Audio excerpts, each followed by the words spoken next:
Welcome back to the EAHC podcast. It's a very special day, or day after.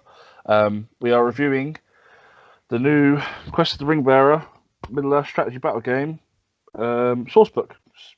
I think some of us got it Friday, some of us got it Saturday. I had a flick through whilst I was at Dan's yesterday. And I'm joined by some very special guests. In more ways than one. So we've got Sam Huddy, who is our reigning all things narrative write-up campaign playing guy. Say hi.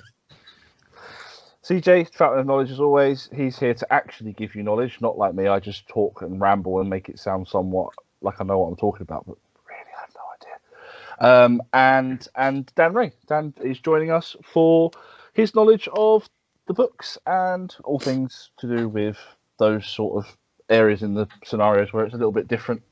So yeah, just in case Sam has to run off because he is on call today, we're going to start with his babies, which is the scenarios. All right. Over to you, Mr. Huddy. So first scenario is Farm Maggot's Crop. This is where we see Merry and Pippin in the films, and they bump into Frodo and Sam, I believe. And then you see the dogs all, well, you don't see them, you hear them come running in and the farm mates chasing them. In the scenario, it basically seems like one of those classic capture objectives, like pull back, store them. Best way to describe it is like one of those 90s game shows, like what's got where you're trying to snatch objectives while trying to get past the guy in the big, wrestling suit and that. I think let's just compare Farmer Maggot's Crop to Takeshi's Castle. I am none the wiser what the scenario is about, but I want to play it now, so that's excellent. Well, personally, I was thinking get your own back, but yeah, Takeshi's Castle is probably more relevant.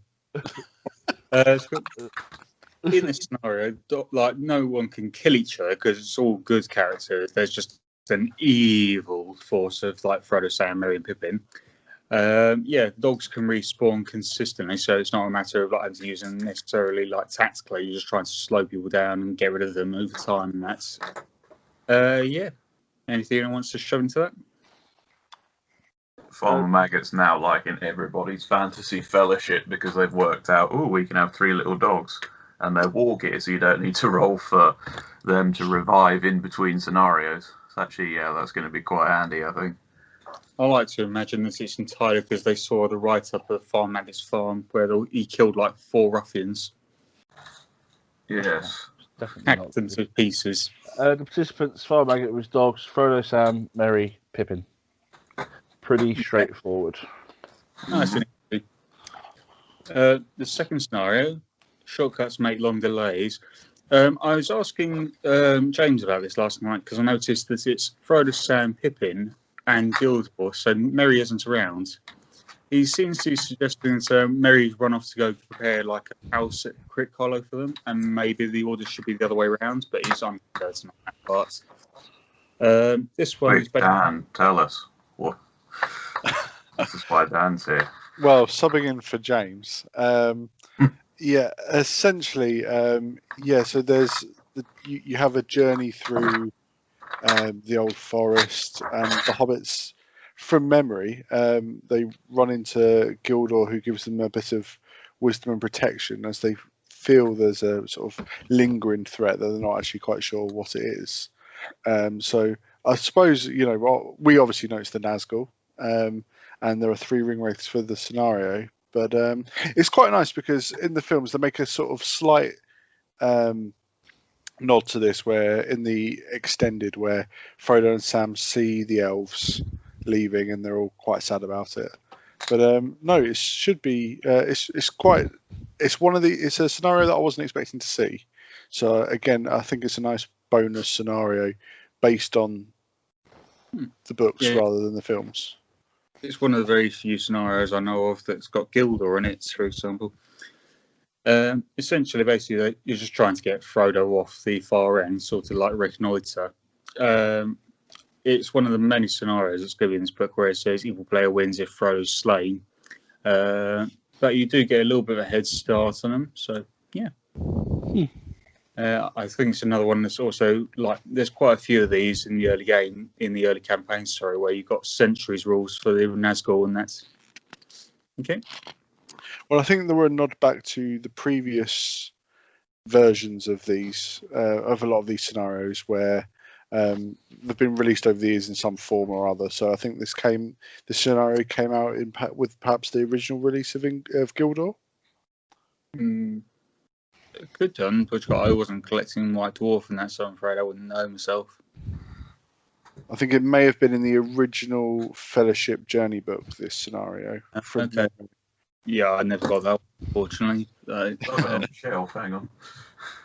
Back in, it must have been around early 2000s, early noughties. 2002, I would have thought maybe 3.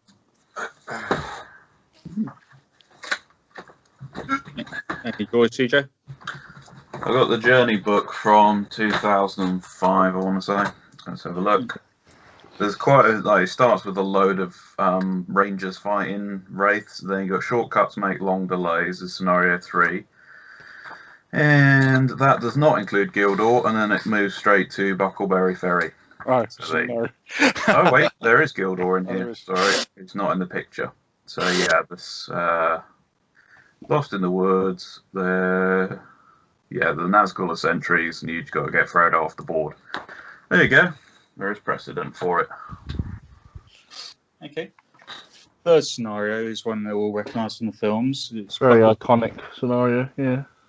It's got where Frodo and the hobbits all break from cover and run for the ferry with the Nazgul on horseback chasing him down the east side. In this one, though, none of the Nazgul have horses. I think that's probably a balancing thing because they do deploy between the hobbits and the ferry. So if they're on horseback as well and they get a good roll in sentry, there's no way you can get past them really. It sounds like you just got to try and get onto the ferry and then get across the other side. Once you're on the other side of the river, you're home free because all they can do is black dart you. But with very limited will, then that's a bit risky on their part. I think I noticed that if you fall in the river, it says you're not allowed to try and swim because hobbits fear the water. So you've got to go back to the bank, at which point you're going to have 4 wraiths just standing there with their swords waiting. It does say the nearest bank, so as long as you're close to the opposite side, you're all right. It's supposed to be Kamul. Kamul's the one that chases them to the ferry. Or in the book, I believe they get to the other side and then they look back and then they notice there's a wraith hovering over the ground, sniffing for them. And then in the unfinished tales, I'd say it's Kamul. But GW doesn't have the rights to that, so moving on. I've just noticed the hobbits on the ferry can't move unless they're unless part of a heroic action or magical power. So you could compel hobbits off the ferry into the Brandywine, and they'll have to swim back if they're not far enough over. And then stand awaiting them with clubs. I think it'd be a great sight. Yeah, it's another one of the ones that's going to be a matter of Frodo. If Frodo dies, it's all curtains for good. I just got, as I say, that's going to be a real running theme throughout this, surprisingly. Fourth one is when we start going to book territory and we go into the Old Forest. This one's one of those, well, not one of those, it's a new kind of scenario where you don't have an evil force as such. So you've got Frodo, Sam, Merry and Pippin trying to get through the forest, but the trees basically get to move towards them and give them a good slap. They can't kill the trees, but if they wound them, then they back off an inch for each wound they've taken, I believe. So so it's supposed to represent the Old Forest part between that the hobbits, as they're leaving the Shire, they're trying to leave not through the obvious ways because they're being watched, so they're trying to sneak through the Old Forest, and they get trapped by Old Man Willow, I think perhaps is my recollection of it. Ring a bell. And I think there's a brief nod to it in the films where you've got in the extended, where the Merry and Pippin are drinking the End draft, and get trapped by a tree in there. So again, I think this is an updated version of an older scenario, but it's a lot of fun. It's because I seem to remember there maybe being a GBH Hellbat rep on it as well many moons ago. But no, it looks a lot of fun. And you just need model trees and not models.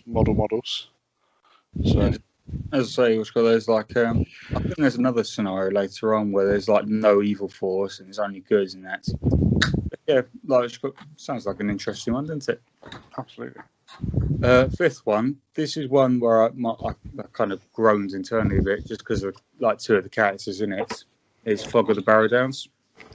You got Frodo, Sam, Merry Pippin, Tom Bombadil, and Goldberry, and those two are just not a fan of at all myself. But I mean, at least they're here for their intended purpose of being in a scenario. Yeah.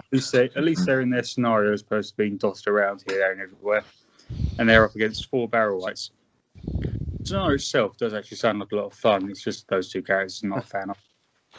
Essentially, the Barrow Wights are trying to like knock the hobbits unconscious, drag them off to the barrows, and basically sacrifice them. Good apparently doesn't really want that. Again, if Frodo's killed, evil wins, and they're trying to sacrifice 2 hobbits. So, get Frodo, auto win, get any of the other 2, happy days. They're trying to call in Tom to get some help, and after that, then Goldberry may arrive herself. Anything you want to throw in, Dan? Just that again, like most players, I imagine Bombadil and Goldberry aren't the nicest profiles to come up against in match play, but at least this is where they should be. And it looks like a really fun scenario, and it's the only time you should ever see them. Hopefully in Hobby. So I think it'd be really enjoyable actually. Considering with the 4 Barrow Wights as well, so yes, it looks like a lot of fun. What's just come to mind? Isn't this also where the hobbits, like in the books, get their daggers as well? Yeah. So in the books, it's not really shown through in the film because the hobbits get shiny new daggers in Lothlorien, but the dagger that Merry stabs the Witch King with in the Battle of Pelennor Fields comes from these barrows, as it's been taken from the collapsed Kingdom of Arnor. So it's a bit of poetic justice where the Witch King destroyed the Northern Kingdom, but was eventually undone by the blade made by the people of that realm. So so in the fictional history, it's quite a important moment, but it's a very subtle one. Does Bombadil rescue the hobbits from Old Man Willow or the Barrow Wights? He does both. Okay. Because the hobbits seem to sort of go from disaster to disaster without a guide. Very much in the similar vein as the in the Hobbit films. The was second breakfast, etc. Sorry. Too much time spent with second breakfast and all that. Absolutely. At this point, they're not world weary or fit. They're still soft and plush hobbits, and it sounds like you're trying to sell them to me. Too much home comforts. Oh yes, I would hug a hobbit. I believe those daggers are basically imbued like some potent magic that's designed entirely to be able to harm the Witch King, isn't it? That's why they're able to like kill him ultimately. Yeah, I think it was more a moment of poetic justice rather than there being sort of any innate magic. To be honest, unless that's something that's been expanded upon in the sort of unfinished tales, or it's something I think I might have read on a Wikipedia type thing. Who knows? Which could be true, could not. I've definitely read somewhere that the Arnor people, because they were fighting spirit armies and the Nazgul and the Witch King, they had come up with some kind of elvish magic on some of their blades that are super effective hits against, and that's why because the Barrow Wights had gathered them up basically. So, like, okay, you can't use these anymore. We have them, and then the hobbits get them, and then by pure luck, Merry has one on him when he needs to shank the Witch King. Wow, yeah. Perhaps it's for being the part of the every day's a school day, even if you're the law part of the episode. If that's so. I mean, I'm sure I can hear James screaming as us all, like, "What are you talking about?" Yeah, next one is Nazgul and Bree. This is the scene where we see them all go shank up some pillows. We have Harry Goatleaf. This is him and Barleyman's only scenario, where Harry is basically the harmer of Warg attack and just stands in the gateway and gets trampled and murdered, I believe. Yeah, you've got Sam, Merry, Pippin, Aragorn in his first scenario, and then the two I've already mentioned. Then you've got 4 Ringwraiths on horse, who basically act like sentries, wander around trying to spot the Fellowship. Well, yeah, kind of Fellowship by now, who are trying to sneak their way out of the gates. So it sounds like quite a good one. Once discovered, I imagine Aragorn's your best chance, but you do need to get him and Frodo, as well as 2 other hobbits, off the board, so you can't just throw him under the bus. Particularly with that many casters around, it won't be very long before he gets overwhelmed at some point. Next up is Weathertop, like for the, I suppose this is the most climactic moment of the Wraith's chase. You have all 4 hobbits again with Strider, as you'd expect. We have the Witch King with his Morgul blade, ready to go and shank Frodo up, and 4 Ringwraiths. This is where we get like some of the nice little heroic moments in the films coming in. So, like Aragorn, for example, can use his torch as a throwing weapon. If it hits, then basically automatically sets the Wraith on fire. He no longer has his flame brand anymore. Everyone gets a flame brand on the good side. If they win a duel against one of them, they have to back off 6 inches immediately for the Ringwraith. So it's just give you some nice space whilst trying to get Aragorn in, but the hobbits aren't going to last very long against 5 Ringwraiths alone. Yeah. So we can't set the Wraiths on fire. You can if you throw it at them with Aragorn. Okay. But then you won't have it, so they won't be backing off 6 inches anymore from you, and you'll be needing 6 to wound them.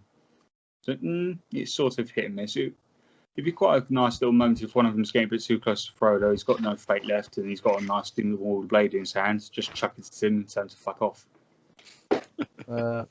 Weathertop is currently available on the Forge World website for the very, very low price of £268. And they include a tutorial for building it and painting it in the back of this book, just to try and, tempt you. Yeah. Do you think they've got a few in stock? Probably. I reckon they might have, mate. Yeah, at that price. Anyway, we're not bashing Forge World's pricing and whatnot. Next scenario, Sam? We have Flight to the Forward. So Arwen with Frodo on her horse, Arsloth, trying to basically get across the river. This could be where you could end up getting that little iconic scene of all 9 chasing him on horseback. But everyone is quite exhausted by this point after being running themselves ragged, trying to escape or chase, depending. I believe, Frodo, Sam, and Aragorn have no might at all in their store, so Aragorn's only got his 3 point.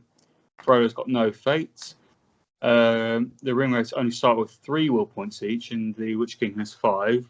That is affected depending on the result of Weathertop, though. Also, the Ringwraith's horses are exhausted, as I say.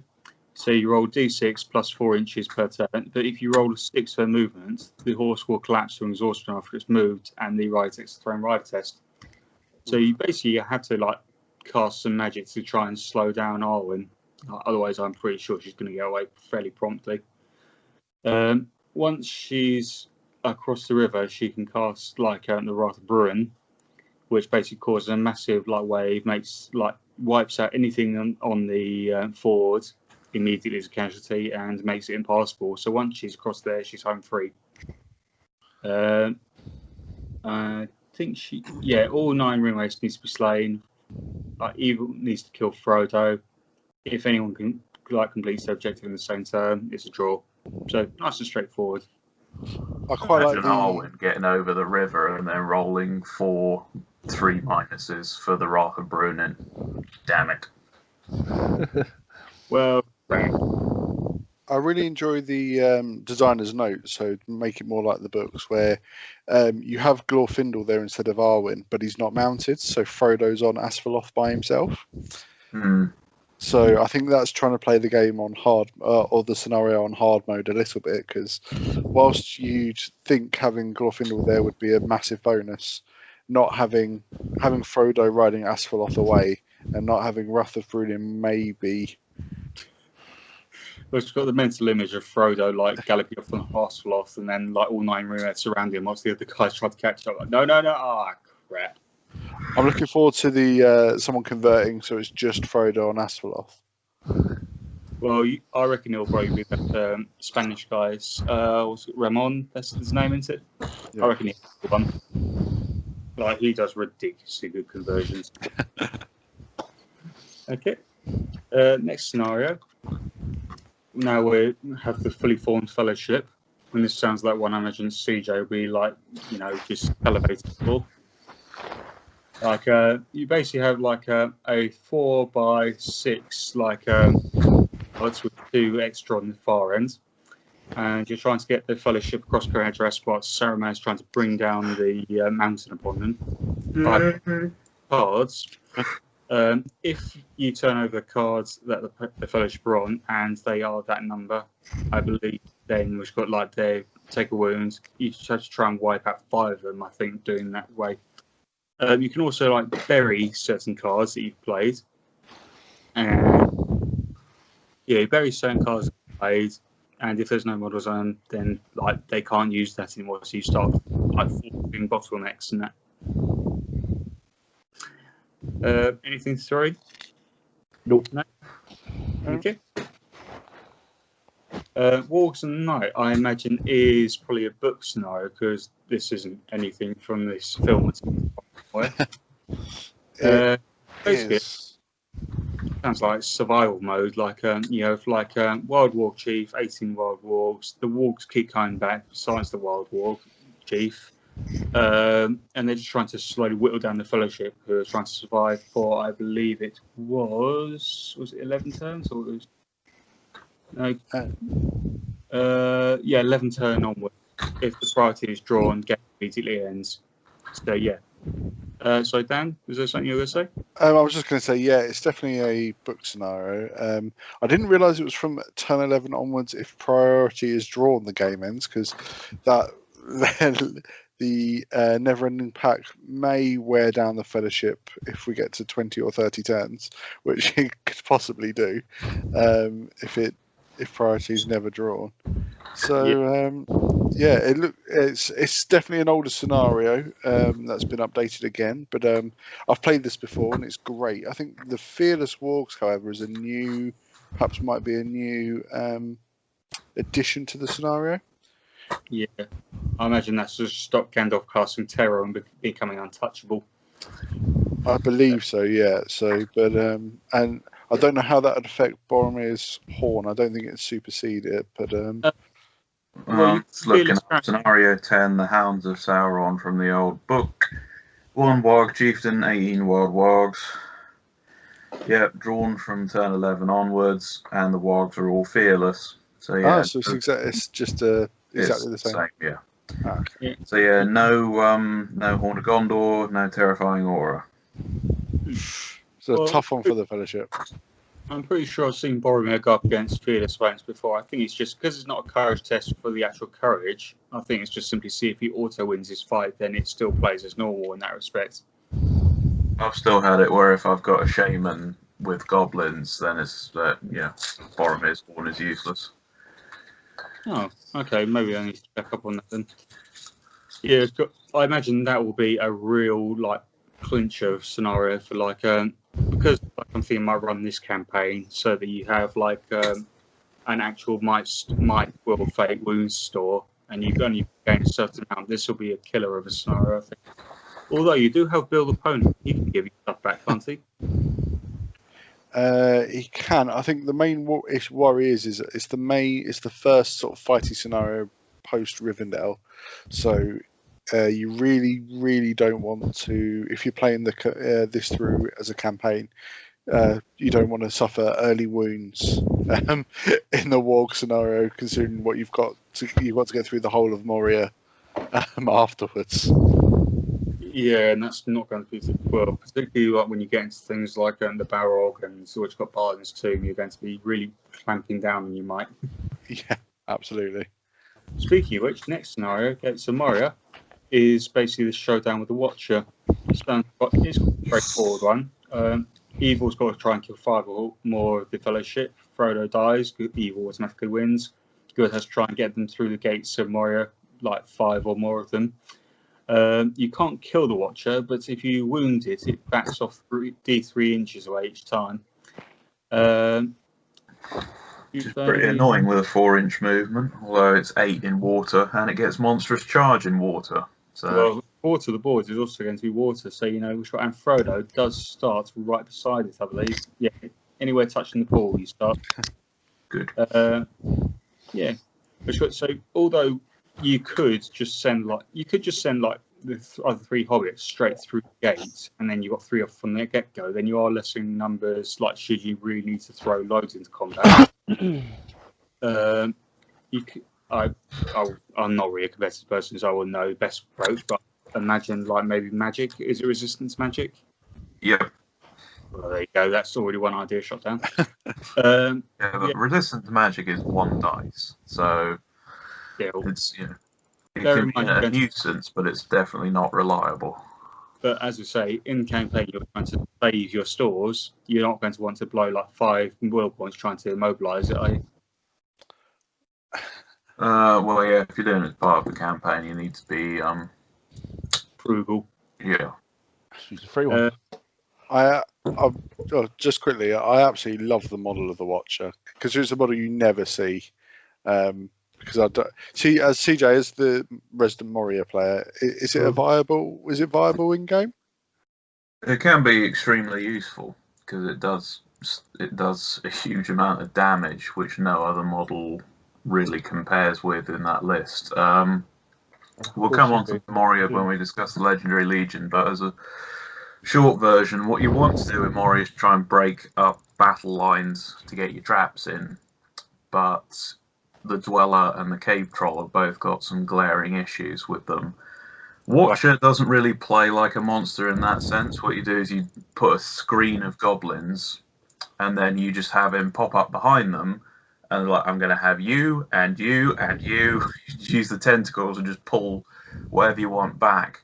So what you can do is pair him with a bat swarm, and then potentially a prowler or 2 behind the lines, and what you basically got is something that will assassinate any enemy model, really. You just hoik your enemy leader into base contact with the Watcher, hit him with a bat swarm behind, because now you're fight 6 with the Watcher, he's at most fight 5, and then you just complete the trap.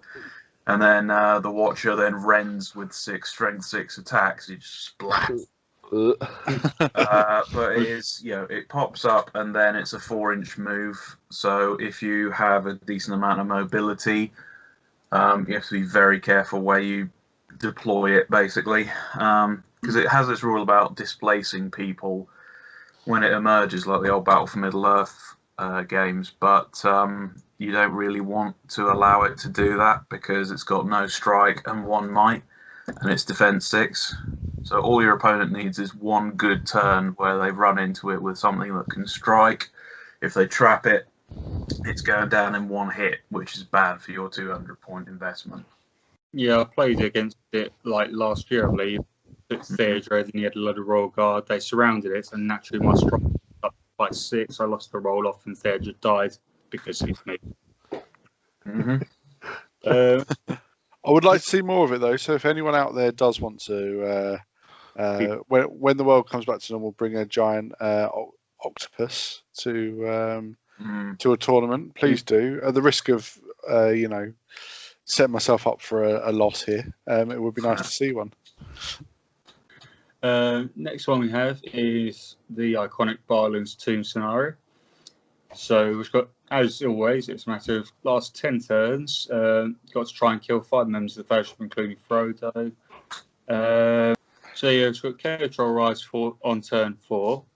It can charge the turn it arrives. It can basically do what the Goblin King does and just move through enemy models, but potentially kill them by doing so.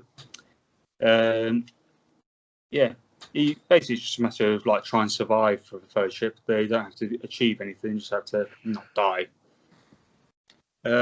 Next one, Escape from Dwaladelf, is one that I'm really looking forward to trying out. Like, basically, you've got like a narrow 2-inch wide platform which zigzags across the board. The Fellowship has to try and escape with 5 members. Either has to try and kill them, but the goblins can pop up in front of them, behind them, anywhere. And there's also like bits and pieces of rubble which is going to be falling down and smashing through like holes through this like walkway, forcing you to take jump tests. If you fail a jump test and you fall through and you have no might and everything, you just go splat and you're out. So, yeah. Could be a great way to someone to lose like a Fantasy Fellowship member. Yeah, could end up.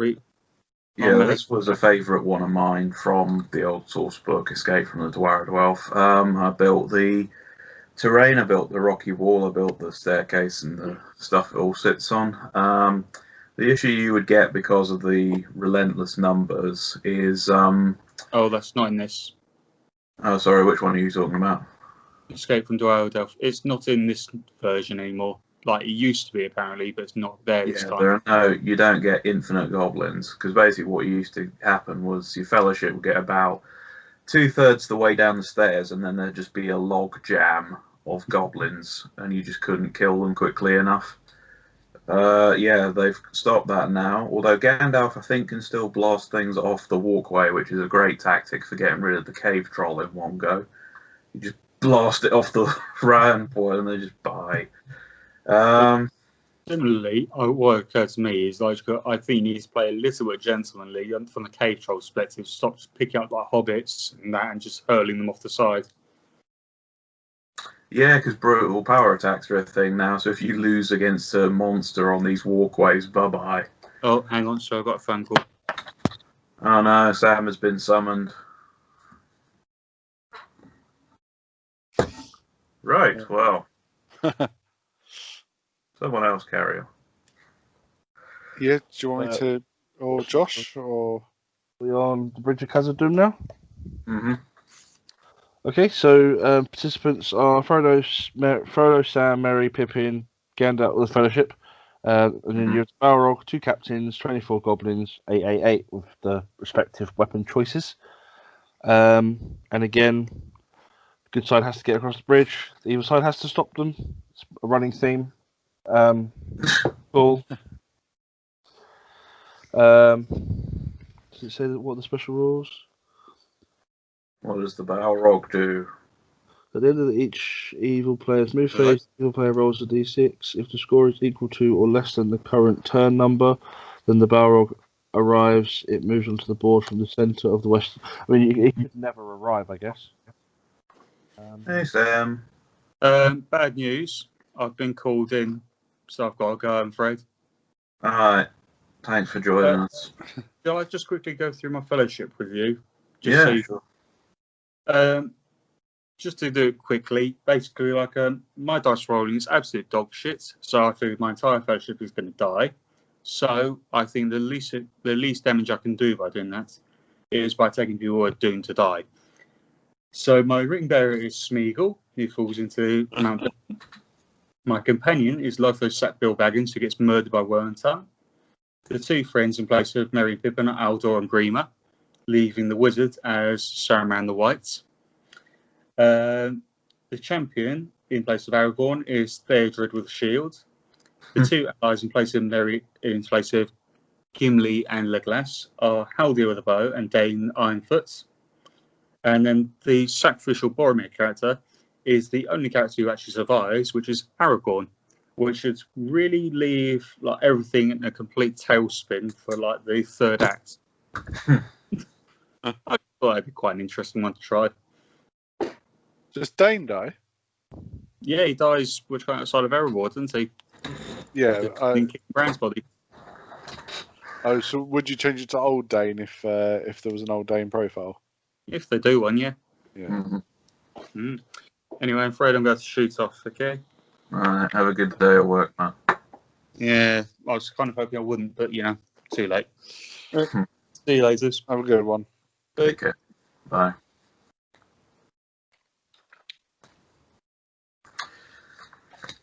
Bridge of Khazad-dûm seems to be, by and large, the same as the one from the Fellowship sourcebook by the sounds of it, including the Balrog's deployment.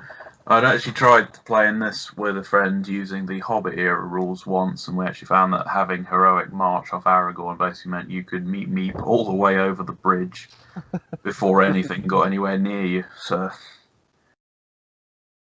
hopefully they've balanced that for this one.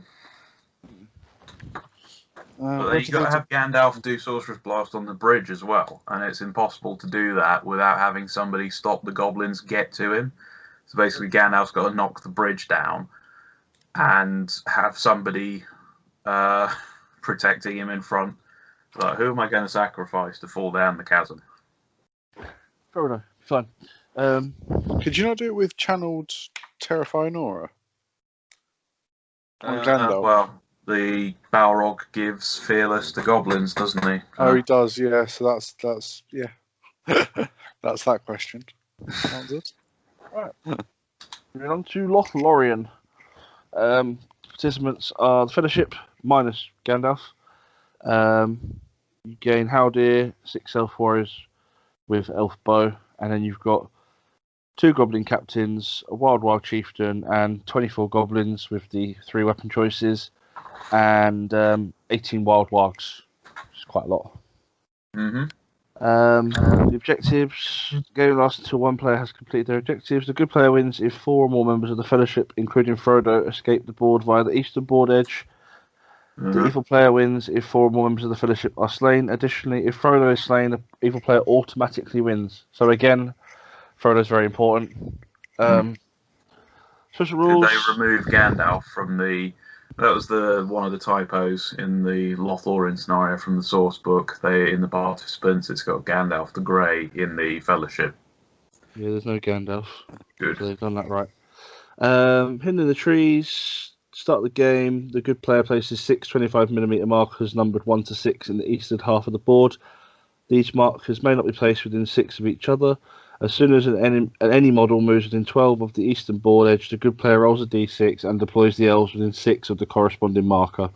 The elves may not charge on the turn in which they arrive, but otherwise act as normal. And again, if you're playing it as part of the campaign... it's just a rule. You can't use March in this scenario. Interesting. Probably for the reasons I just discussed. Next scenario is Aragorn's Stand. Participants are Frodo with Sting and Mithril Coat, Aragorn, Strider with Bow, Legolas, Greenleaf, and Gimli. All the good models have an Airborne Cloak, and the evil side you have Lurtz, Scout Captain with 200 weapon, 24 Uruk-hai Scouts, 8 with Shield, 8 with Bow, and 8 with no additional war gear. So again, it's the Amon Hen scene, essentially, from the film. The objectives are Frodo has to escape, evil side has to stop that happening. It's a running theme, not to slag it off, but that is essentially what is happening here. So you've got special rules for this scenario. At the end of each good move phase, the good player rolls a d6 and adds the turn number. If the total is 10 or more, then Legolas and Gimli have arrived and may move onto the board from any board edge via the rules for reinforcements. And for the Uruks, at the end of each move phase, the evil player rolls a d6 for each Uruk-hai model not currently on the board. On a 4+, they may move onto the board from a board edge chosen by the player with priority via the rules for reinforcements. Previously slain warrior models may also return to the board in this manner. So yeah, it's exactly the same as the... Not to sound overly critical, but if you have the 2005 source book, a lot of these scenarios basically are exactly the same. So I guess a lot of this content in the early parts of the book has been released before in one form or another. Yeah, I mean, there was the original Fellowship release in 01, and there was the Journey book in 05, and then they included some of the scenarios in the 2012 edition in the back of the Hobbit rulebook, and then when they released the armies of Lord of the Rings, there's an Ammon hen in the back of that, I'm fairly sure as well. So, I believe there is, yeah. Moving on, we have Boromir's Redemption. We have Boromir of Gondor, Merry and Pippin, and then Evil Side has Uruk-hai Scout Captain and 18 Urks, so 6 with shields, 6 with bows, 6 with no additional war gear. The objectives: the Uruk-hai have been tasked with capturing the halflings and taking them to Isengard, something that Boromir is desperately trying to prevent. The evil player wins if they have carried both Merry and Pippin off the board via any table edge when the game ends. If the game ends with one Hobbit has been carried off the board, the game is a draw. In any other result, the good player wins. Boromir starts in the middle with Merry and Pippin, and the evil have the left and top board edges to deploy on. So it's that scene on where they're running down the hill on the bridge, that bit. So the next it's linked with Aragorn's stand, isn't it? So however long that goes on for, that's how long this one goes on for. Okay, I hadn't actually read that, but there you go. If you've got the with the Best of White Dwarf book that's out, if you've got the original Fellowship one from about 2002, which I think is the best of White Dwarf they ever did, there is an amazing set of linked Ammon hen scenarios in the back of that, and I built a board for that and played that to death when I was a teenager. So special place for me, these ones. Bit of a sentiment there from CJ. Yeah. Moving on, we have the Breaking of the Fellowship. So you have Aragorn, Legolas, Gimli, Boromir. All the good models have elven cloaks, and then you have Lurtz, Scout Captain, and 24 Uruks again. Boromir deploys by himself. Lurtz deploys somewhere in the middle of the board, kind of. And then Aragorn, Legolas, and Gimli are at the furthest point away from Boromir, almost. So the good player deploys, objectives. The game lasts until one force is wiped out. The good player wins if at least 2 good hero models have survived when the Uruk-hai have been wiped out. And the evil player wins if the good player fails to complete their objective. It's a bit of a fighty one. Lurtz does have his shield throw, and Boromir has a special rule with last stand. So Boromir starts the game with 3 might points and only a single wound. Additionally, Boromir may re-roll any dice in a dual roll and any dice when rolling to wound. So you could just shoot him, which would be a pretty scummy thing to do, but you could just shoot him. So moving on from that one, we have...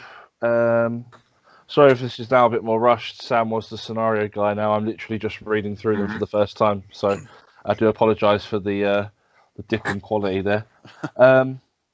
Ambush at Ammon Hen. The participants for the good side are Frodo, Sam, Merry, Pippin, Aragorn, Legolas, Gimli, and Boromir. This is the really big one. Oh, so you have like the little feeder ones, and then this is the actual main big juicy one, if you like. So is this like Helm's Deep? Yeah, is this the 4th ambush at Ammon hen scenario? I think that we've got, and it looks like a mixture of all the others. It feels like you've got Aragorn's Stand, Boromir's Redemption. This is the 3rd one. No, this is the 4th one. Sorry, yeah. 4th one, yeah. Is it? It feels like everyone's got their favourite Ammon hen scenario in here now, which is quite good. I don't remember there being one where you actually know it's in Armies Lord of the Rings where you do the entire Ammon hen in one go, I think. Yeah, this one I think is in the back of the as you say, the back of the Armies of the Lord of the Rings book from memory. Mm-hmm. So the participants are Frodo, Sam, Merry, Pippin, Aragorn, Legolas, Gimli, Boromir, Evil Side, Lurtz, Uruk Scout, 24 Scouts again. Some cool special rules. The objectives are the game ends as soon as Frodo leaves the board. If Frodo escapes the board by moving into base contact with the boats, the good player is the winner. If Frodo is captured by the Uruk-hai, the evil player is the winner. The evil player can claim a draw even if Frodo escapes the board, so as long as they have captured any 2 of the remaining hobbits. So as Dan said already and DJ said already, it's kind of a all 3 in 1 jobby. So if you wanted to save a bit of time and not necessarily play 3 scenarios to reach the same outcome, you can just play 1. If you want to try this for yourself, it is the one in the back of Armies Lord of the Rings, page 220. There you go. with the same picture as well. just to. Oh, really? Yeah, same Copy pictures. and, copy and paste job. That would then leave you at the end of the Fellowship film, and you will now start your Two Towers scenarios, I guess. So the Taming of Smeagol, we have Frodo and Sam, and then Smeagol. It's quite cool. Obviously, in the film, it's quite a cool scene. So the objectives: Gollum has trapped the hobbits since Moria, and now has the opportunity to strike and steal the ring. If they become aware of Gollum, the hobbits will try to subdue him. So the good player wins if Gollum is subdued. The evil player wins if he kills Frodo and reclaims the ring. If Gollum is subdued but Sam has been slain, the game is a draw. So at the start of the game, special rules: the hobbits are asleep. The hobbits start the game prone and may not move until they are disturbed. As Gollum approaches, there is a chance he will wake the hobbits. Roll a d6 before Gollum moves. If the number rolled is higher than the distance between him and the hobbits, or a 6 is rolled, he has disturbed them, and the hobbits immediately stand up and act normally from this point onwards. If Gollum attacks a sleeping hobbit, the hobbits have been awoken and may act normally from that point onwards. Or tongue-tied today. Subduing Gollum. If Gollum suffers his last wound, then he is subdued rather than slain. However, Gollum cares not for the well-being of the hobbits and will try to kill them as normal. So, there's another rule for Sting. Each time Gollum loses a fight against Frodo, he must make a courage test. If the test is failed, Gollum surrenders to the hobbits and is automatically subdued. Yep, so the scenario is on page 46 in the Two Towers book. Okay. You're literally reading it like, yes, exactly, word for word. Okay. The next scenario is the Dead Marshes. I don't know if we've had this one before. I certainly don't remember. But the scenario is the participants are Frodo with Sting, Mithril Coat, Sam and Smeagol, and the evil force is Ringwraith on Felbeast with no might and fate, but with some will, and 6 Dead Marsh Spectres. So the objectives: Frodo must cross the Dead Marshes without being noticed to keep the ring away from the Nazgul. So Frodo, Sam, and Smeagol deploy on the western board edge, Ringwraith on the eastern, and then there are several marshes with spectres hidden in them. So the special rules: hunt the Ringbearer. All evil models start the game as sentries. However, if a model would normally spot a good model, they will not raise the alarm. Instead, only that model will have been alerted to their presence and may act normally. The others will remain as sentries. Don't follow the lights. If a good model is moved into any of the marshland as a result of the spectres, a fell light is in them. Special rule: they must roll a d6. On a 1 or a 2, the model succumbs to the powers of the spectres and falls into the marsh. They are now prone. A model that has succumbed to the spectres cannot in any way act in any way, and if they remain in the marsh during the end phase during the following turn, they are removed as a casualty. So, can be very insta-killed there. Yep, drowned hobbits. A friendly model can rescue them, and by ending their move in base contact with them, and then they may act as normal. Call of the Ring. Frodo can't put the ring on. Essentially, otherwise the Ringwraith will see him and act normally, which you do not want a Ringwraith on Felbeast to do if you're a hobbit.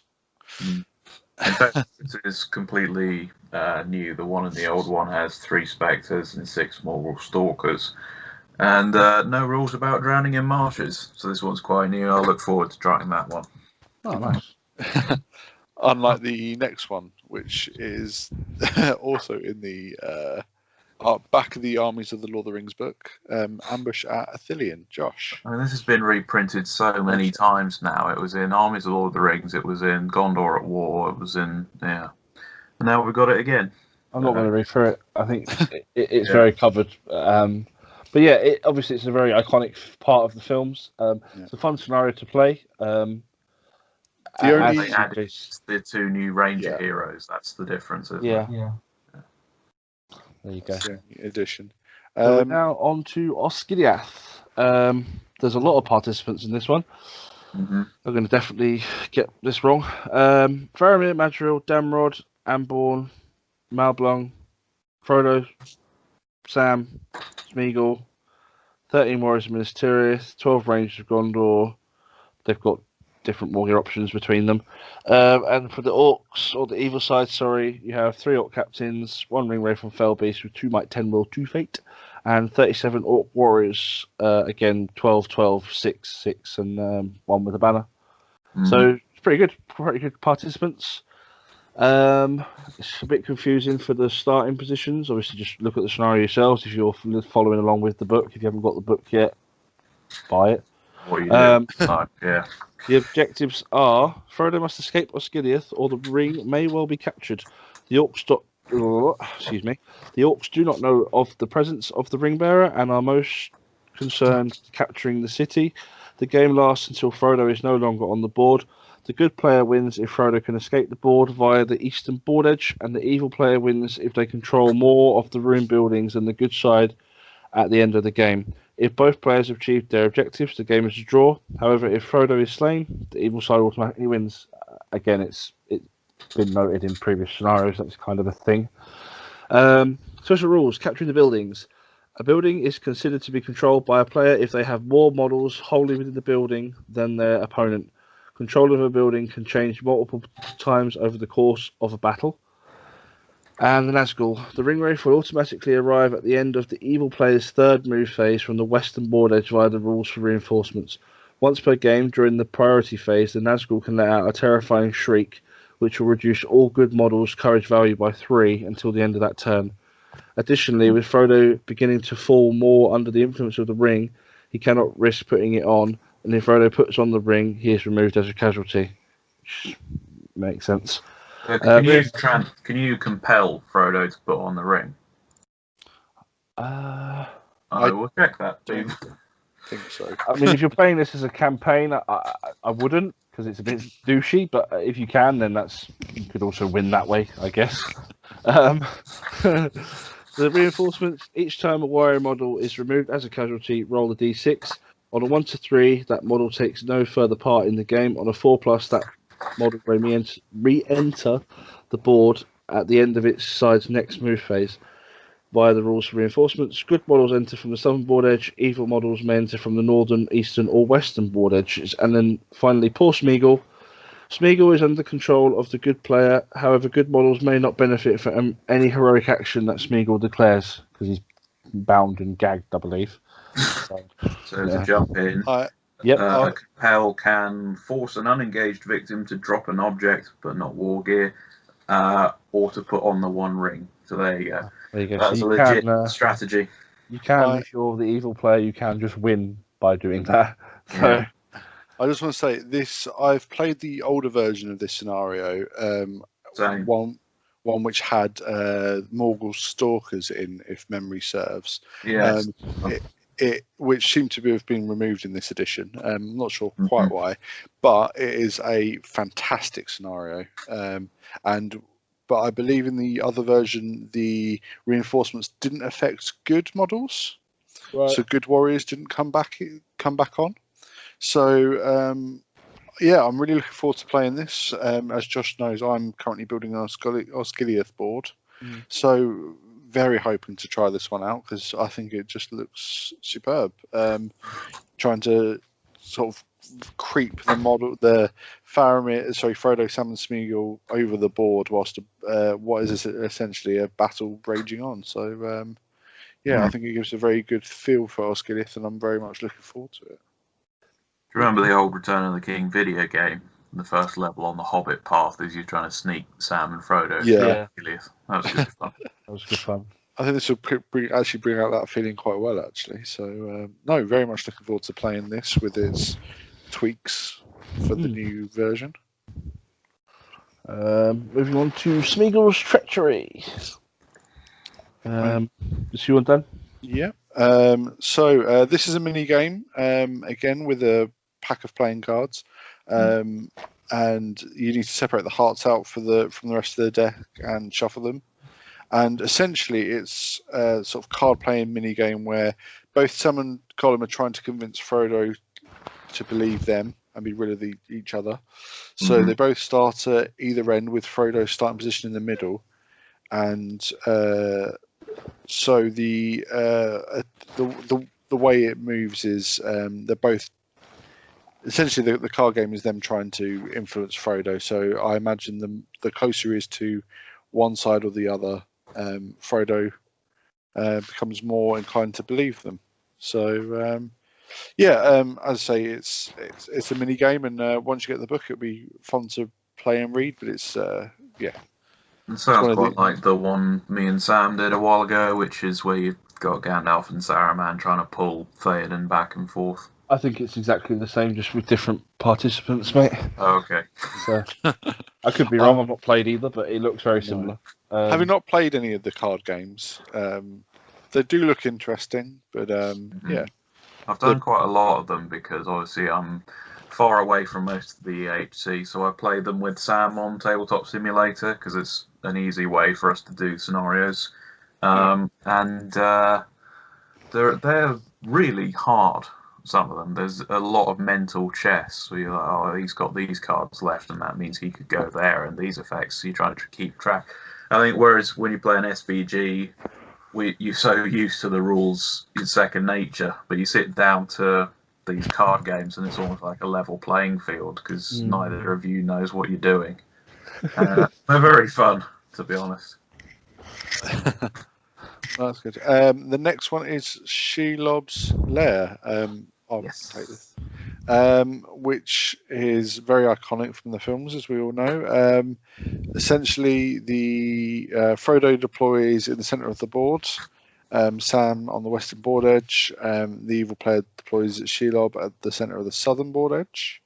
And then Smeagol anywhere on the board at least 12 inches away from any other model. To survive, the hobbits must fend off the creature Shelob, and the game lasts until one side completes their objective. So the good player wins if Shelob is slain or flees, and the evil player wins if both hobbits are slain. So the participants are Frodo, Sting, Mithril Coat, etc., Sam, Elven Cloak, and evil Shelob and Smeagol. Special rules: Samwise the Brave, he automatically passes all courage tests, and carrying the file of Galadriel causes terror. Frodo can't put the ring on again, he's too close, so not here, not so close to the eye. Shadowed Hunter, Shelob may not spend will points to pass courage test in this scenario, which does add an element of balance, which is quite good. And then Sting.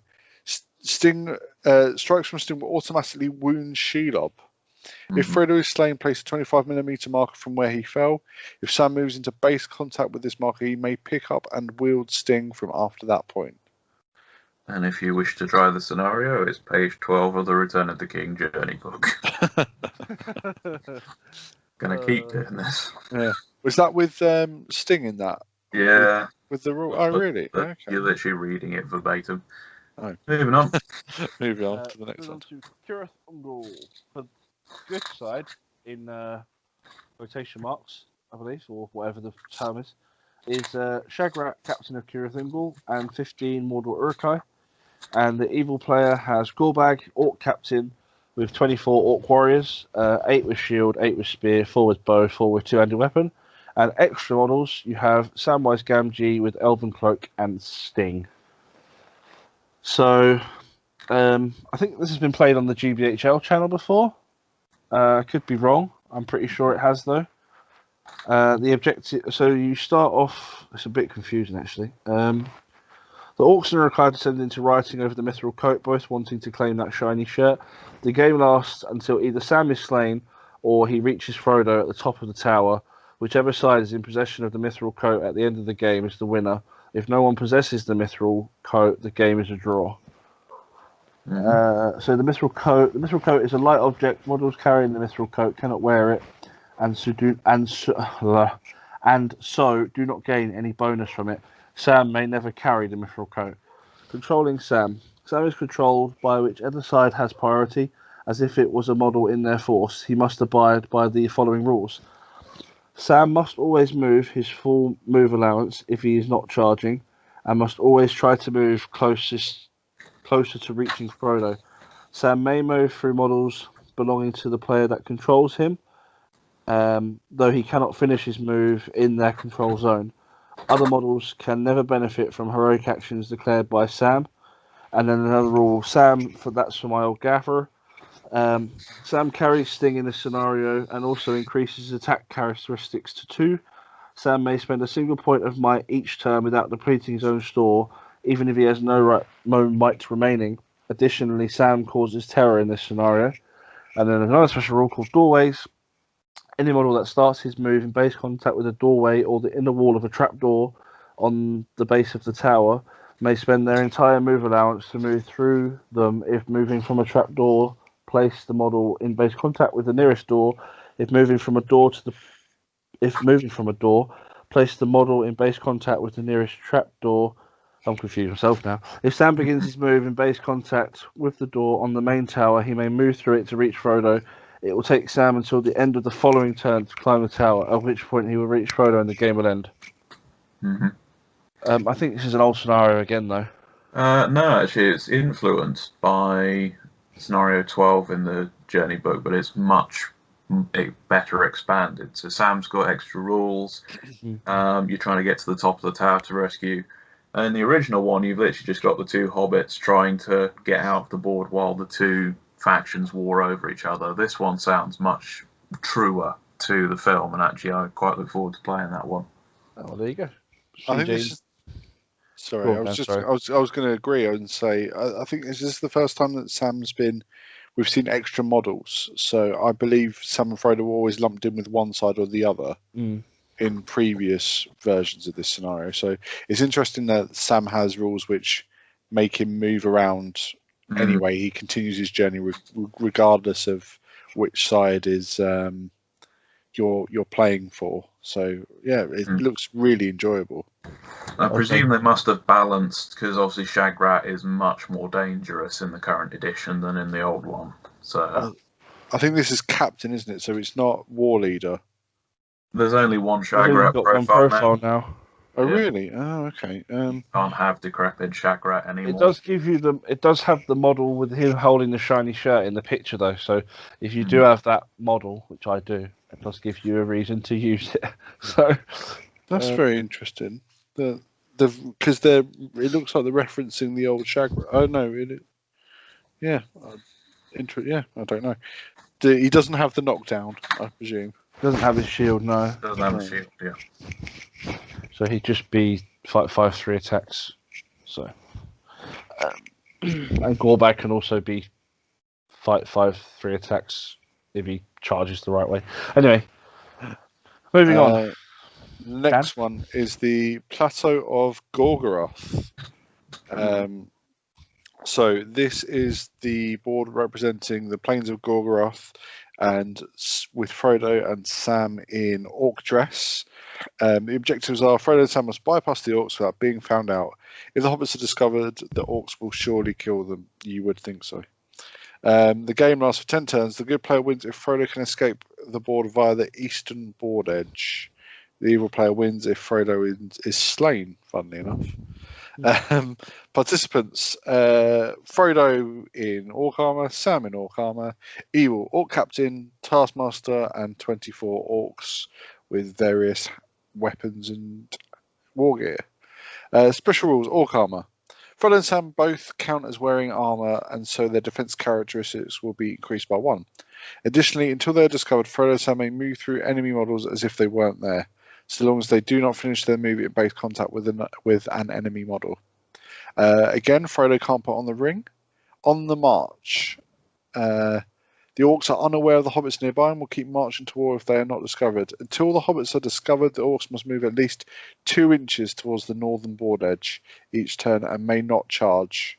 Frodo and Sam start on the western board edge and trying to make their way east. Evil models that move into base contact with the northern board edge will escape and go off to war. Once per game, after priority has been determined, the Orc Taskmaster may halt the march in order to whip the Orcs back into line. When this happens, no evil models will move that turn. Discovering the hobbits. During the end phase of each turn, check to see if either of the hobbits are within 6 inches of any enemy models. If so, roll a d6.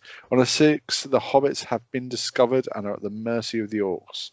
Additionally, the hobbits will automatically be discovered if they charge an enemy model or target an enemy model with their throw stone special rule. Mm-hmm. So I essentially, don't think this one's ever been done in a rule book. It might have been a White Dwarf article once upon a time, but yeah, I've new. I've never seen it before. Interesting to see how they're going to sneak by. There's a 1 in 6 chance each time they're within 6 inches that they'll be discovered. So yeah, you've got to go forward at least 2 inches, I think you said. So you've got a little bit of control over lateral movement, but basically you're trying to sort of do the American football rugby thing where you're running at each other and then you're dummying to go one way or the other, and you've got to try and beat them on the outside, which is not going to be easy with a 4-inch move compared to the 6. But absolutely not. No. So yeah, it's going to be an interesting scenario in practice. I'm not sure how it will work, but yeah, sounds interesting anyway. Josh, We stitched up. Got the last one with like 4 pages of things to read. To end on I'll do it if things you want. is essentially you have 2 scenarios kind of played at the same time by the looks of things, without reading it all properly. So you have a 2 foot by 2 foot board where you have Frodo and Sam at in Mount Doom in the cave, and then you have the Blackgate scenario and the Good Forces in a big 6-inch bubble in the middle of that on a 4x4 board. So special rules. Frodo may not put on the ring, obviously.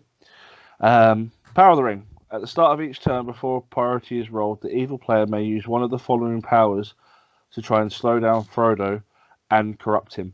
To use one of these powers, the evil player declares which power they wish to use and rolls a d6. If the score is equal to or higher than the score required, they may use this power. So, you have exhaustion. During the turn that this power is in effect, Frodo must take a courage test for each inch he wishes to move. If Frodo fails any of these courage tests, then he collapses and is immediately prone. Sam may carry Frodo as a heavy object. yes, 3+. carry Corruption. you. The evil player rolls a d6 and compares it to Frodo's current value. Same again. If the result is equal to or higher than Frodo's courage, then Frodo's courage is reduced by 1 for the remainder of the game. If Frodo's courage is reduced to 0, he has been taken over by the ring and the game ends. So that's pretty nasty as well. And then 5+ is Lure of the Ring. The ring provokes Gollum to attack and he is placed in base contact with the Ringbearer. They will fight as normal during the fight phase before Gollum disappears back into hiding. If Gollum is ever slain, then his power is no longer usable. Destroying the ring. To destroy the ring, Frodo must be in base contact with the edge of the precipice over the lava. Frodo will then enter a battle of wills with the ring. Both players roll a d6, re-rolling any ties, and compare the results. If the good player wins this roll 3 times in a row, which that seems harsh, the ring is destroyed. If the evil player wins this 3 times in a row, the ring corrupts Frodo and the game ends. Frodo may use might to influence these rolls. Okay, so it's fair. It's 3 times for both. Gandalf's staff. Gandalf does not have his staff of power and therefore does not gain a free point of will each turn. And teeming hordes. Each time a mortal orc model is slain, keep it to one side. At the end of each move phase, the evil player may move any models kept aside in this manner onto the board from the Black Gate. Stand your ground. Good models may not willingly move more than 12 inches away from the centre of the Black Gate board. And the greatest of trolls. The Mordor Troll Chieftain gains the Fearless special rule and an additional Might, Will and Fate. So he's better than the souped up one from the Blackgate Opens Legion. No, it's just what he gets in the Blackgate. Oh, is he Fearless in that one? Oh, okay. Yeah. I thought he just got a buff courage. Played that wrong yesterday. Not that it mattered, but anyway. You get Troll Chief, Mouth of Sauron on his armoured horse, Gollum, 3 Moran and Orc captains with shield, 50 Moran and Orc. 12 with shield, 12 with shield and spear, 12 with shield. Wait, no. 12 with shield, 12 with spear, 12 with spear and shield, and 12 with no additional war gear and 2 banners. And on the good side, you have Frodo, Sam, Aragorn, Elisar, Gandalf, Legolas, Gimli, Meriadoc, Pibrig, Aemir, Marshal of the Ringmark, 25 warriors of Minas Tirith, 25 warriors of Rohan, and you get 2 banners, 1 Rohan, 1 Gondor. And we have a black gate, so we can actually play this when we're allowed in the hut again at some point. So that one looks quite fun. If you want to play it in the book version with no Merry and Imrahil, and they didn't account for that, did they? Didn't, mate. Bad shame on them, eh? Never mind. Right, that's all the scenarios in a nutshell. That probably went on a bit longer than we anticipated, but there was quite a lot to read in the end. We're now going to move on to the armies. So the new profiles we're actually getting in the book. There's not too many, but they are all quite flavourful, shall we say. And then CJ has actually taken the time to write several different lists, I believe, for each of the new Legendary Legions. Obviously, the Rangers one is the same. It just has 2 new models. But again, he has played that army before, so having his little bit of insight is quite handy. So, armies. Fellowship is the same. Rangers of Aphelion, you add in... these have been released on Warhammer community page, but you've got Amborn, who is a Ranger of Athelion. He's 35 points. He is a minor hero. 1/1/1. He's got a Copper Call special rules. Again, these aren't new. We've all seen these at this point. You also get Mablung, who again is a 35-point minor hero. 1/1/1. They both go into the Legendary Legion, which means you can now take 12 more Rangers with no bow limit. Hooray. Yay. We're all thrilled and excited about that, I'm sure. So yeah, they're not new really, because they've been out for, I think their profile's been out for like 3 or 4 weeks now. So Warriors in the Wild is just an army. I think it's just because you've got it does have new models. It has Barlaam Butterbeer, who is a man, minor hero. He is 40 points. He has a movement of 6, fight value of 3, strength of 3, defense 4, attacks 1, wounds 2, courage 4. He has 1 might, 3 will, 2 fate. He has a cudgel, is a club for all intents and purposes. He has heroic resolve and heroic defense. Now he does have some pretty cool special rules. He has, excuse me, Barlaam and Butterbeer at your service. During his move phase, if Barlaam and Butterbeer is in base contact with a friendly hero model, he can spend a will point to use this ability. If he does, roll a d6. On a 5+, the hero regains a wound lost earlier in the battle. If Barlaam and Butterbeer uses a special rule on a hero model from the Fellowship Army list, they will regain a lost wound on a 4+. Here's another special rule, Bill the Pony. You may include Bill the Pony in the same force as Barlaam and Butterbeer, as if he was part of Barlaam's warband. Even if your force doesn't include Sam, if Bill the Pony is taken as part of Barlaam's warband, he will only cost 10 points, rather than 25 points. Additionally, Barlaam may benefit from Bill the Pony's official meals and second breakfast special rule. So, I don't know what they are. I've never looked at Sam the Pony. Bill the Pony, sorry. Bill the Pony here. Official meals, Hobbits treat Bill as a banner. Second breakfast, if a member of the Fellowship ends their move in base contact with Bill, they can attempt to regain a might, will, or fate on a 5+. And only a pony, so he can't charge enemy models, and nobody else can use his standfast. But he will take the standfast of a friendly Hobbit model. So now people are saying, regardless of the fact that you lose the Shire's army bonus or whatever it is, you just put Barlaam and Bill in there, almost as an auto include, because now you get a banner, which in Hobbit terms is important. You got Bill Whitford, is also a banner in the Shire list, and also Frodo, but Frodo's a lot of points and can't do anything else. Butterburt at 2 wounds and 2 fate. with heroic defense has actually got a fair amount of staying power, and he can Yeah. then feed people their Wounds values back as well, in addition to Bill the Pony. So it's not broken by any means, but as we'll come on to when we discuss Goatleaf in a minute, Wanderers in the Wild do not obey the rule about you need a hero of fortitude or valor to ally in. Wanderers in the Wild can just ally into anything. So initially you think Barlaman's a minor hero, so maybe there's a get out there, but no. There you go. Also, defense 4 with no armor, because he's a burly guy. He's thick. So he is historical allies with the Fellowship, and he's convenient allies with the Shire, the Rangers, Ministry, Fiefdoms, Devdon Harrow, Rohan, Wildman of Durden, Rivendell, Lothlorien, Hills of Thranduil, Fangorn, and the Misty Mountains. He's impossible allies with all other lists. He can go into quite a few.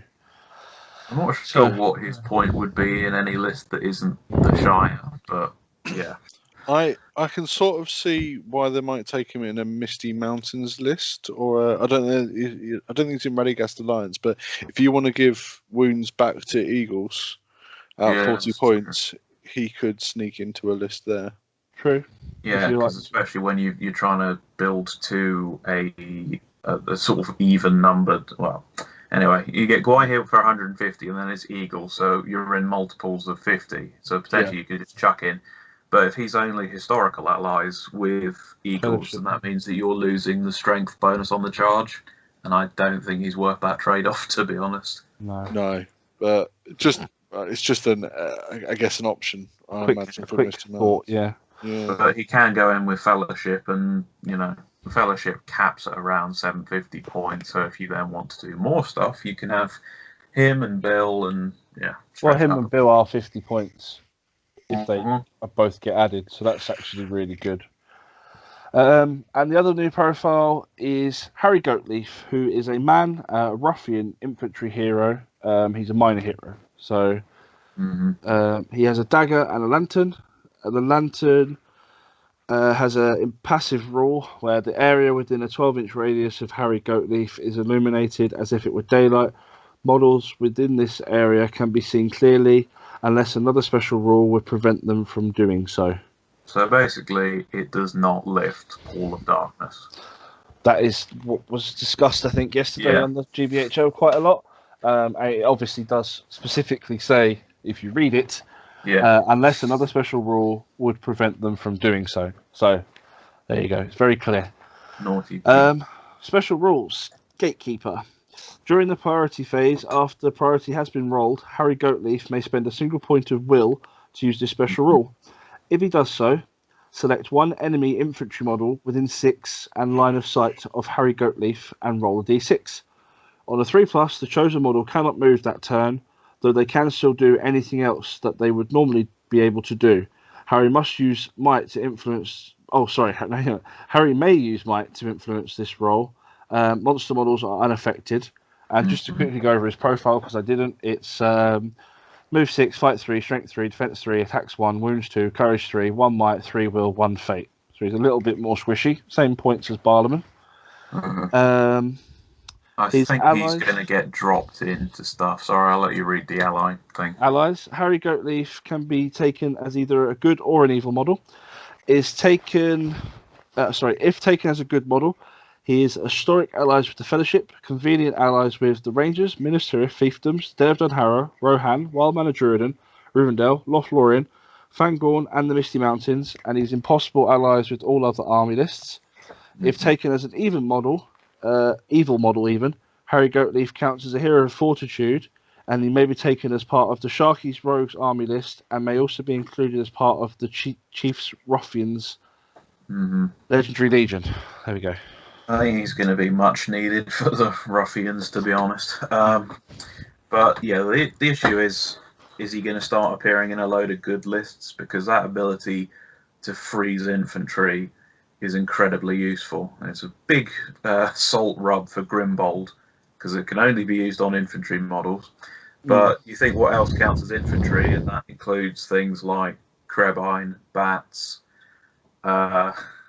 Hence, oh, no, not monsters, not monsters. No monsters. But yeah, the ability to just go stop, as if the bats would understand them.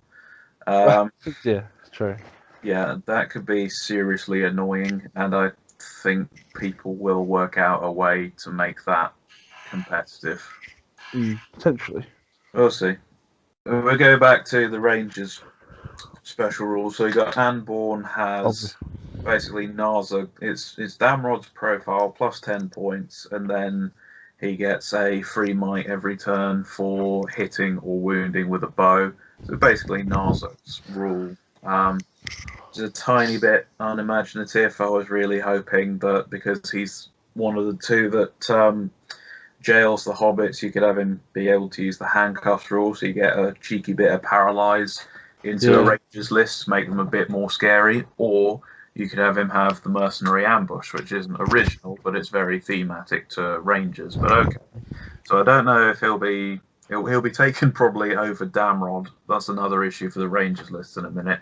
Damrod's basically getting squeezed out of his list. Madlung has the bird call rule, and that basically means that any friendly models within 6 that are basically, they get free elven cloak. So if you get the right terrain, as if they weren't, annoying enough in the shooting war to begin with, now basically, if there's a bush or a line of wall or something, you can't even see them to shoot back. Yeah. The secondary effect of that is that he can also point his fellow people to go and shoot somebody who's wearing an elven cloak themselves. I mean, that's very situational, but the important thing is basically that he hides his fellow Rangers. So I think he is probably going to be one of the auto-includes, maybe even over Madril at a certain points level.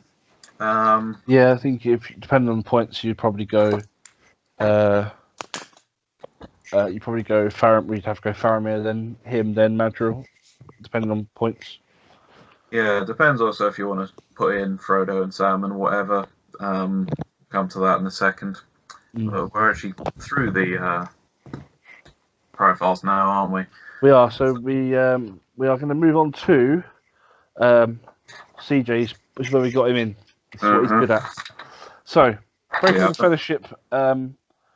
Legendary Legion. So this consists of Aragorn, Legolas, Gimli, Boromir. He has the option to take a shield. Frodo with Mithril Coat and Sting. Sam, Merry, and Pippin. A breaking of the Fellowship force must always include Strider, who is always the army's leader. A breaking of the Fellowship force is always deployed as a single warband, with Aragorn as the warband's captain. And all models in this force gain an elven cloak for free, which is pretty cool. Have you got this CJ? Have you got the additional? Yeah. So I'm looking at it. Yeah. So 40 points worth of elven cloak, is it? They're worth 5. Are they 5 or 10? 5, yeah. 5 now. Okay, so 20. 40 points worth of elven cloak for free. So if they can find some terrain, then they can't be seen, which could be a little bit annoying. But then even if you can see them, they've all got the gifts from Galadriel, and Frodo has the Light of Erendil, which does what I thought it might do and give you a 3+ cast of Blinding Light once per turn. So you can't gun them down, which is nice.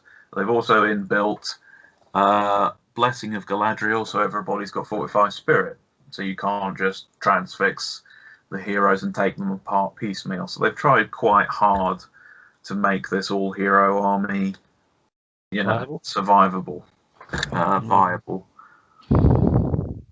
So they've got the Fellowship thing about, Frodo's alive, you're all fearless, which is an extra bit of handiness. They've now also added in, if you're within 3 of a friendly model, you get a banner. Oh. So you're just looking at this going, oh, for Christ's sake. Even if they fluff their rolls, it's like, aha, banner reroll, 5, mighty at 6, they win. And then they've all got gifts. So Sam has his Elvish rope, so he does a 6 on all climb, leap, or jump tests. Not that helpful, but, situational. Merry and Pippin get to reroll wounds due to their daggers that they've stolen off Eristor. It's one attack at strength 3. It's not going to break the game, but it's a nice touch. Aragorn has an elven dagger, which has Uruk-hai Bane, which is nice. But what I can see happening is basically you've given Aragorn an elven blade, but at no stage in the film or book was his. Well, he's got Narsil in the book, or Andoril. But essentially, he's got an elvish blade now when he's taken in this legion, even though that's not really his primary fighting tool. I mean, where he tends to use it in the films is more like the rule written for Sharku's riding dagger, where he's getting the snot beaten out of him, so he just pulls out the knife and stabs them. Happens to Lurtz, happens to Sharku, happens to the Troll Chief. So they beat him in a fight, and he sort of does a retaliatory stab. And I thought that was how they were going to go with it. But they're giving him an elvish blade, basically, to make him even harder to defeat in combat. And then if you're playing Uruk-hai, bad day for you. It's +1 to wound, Uruk-hai Bane?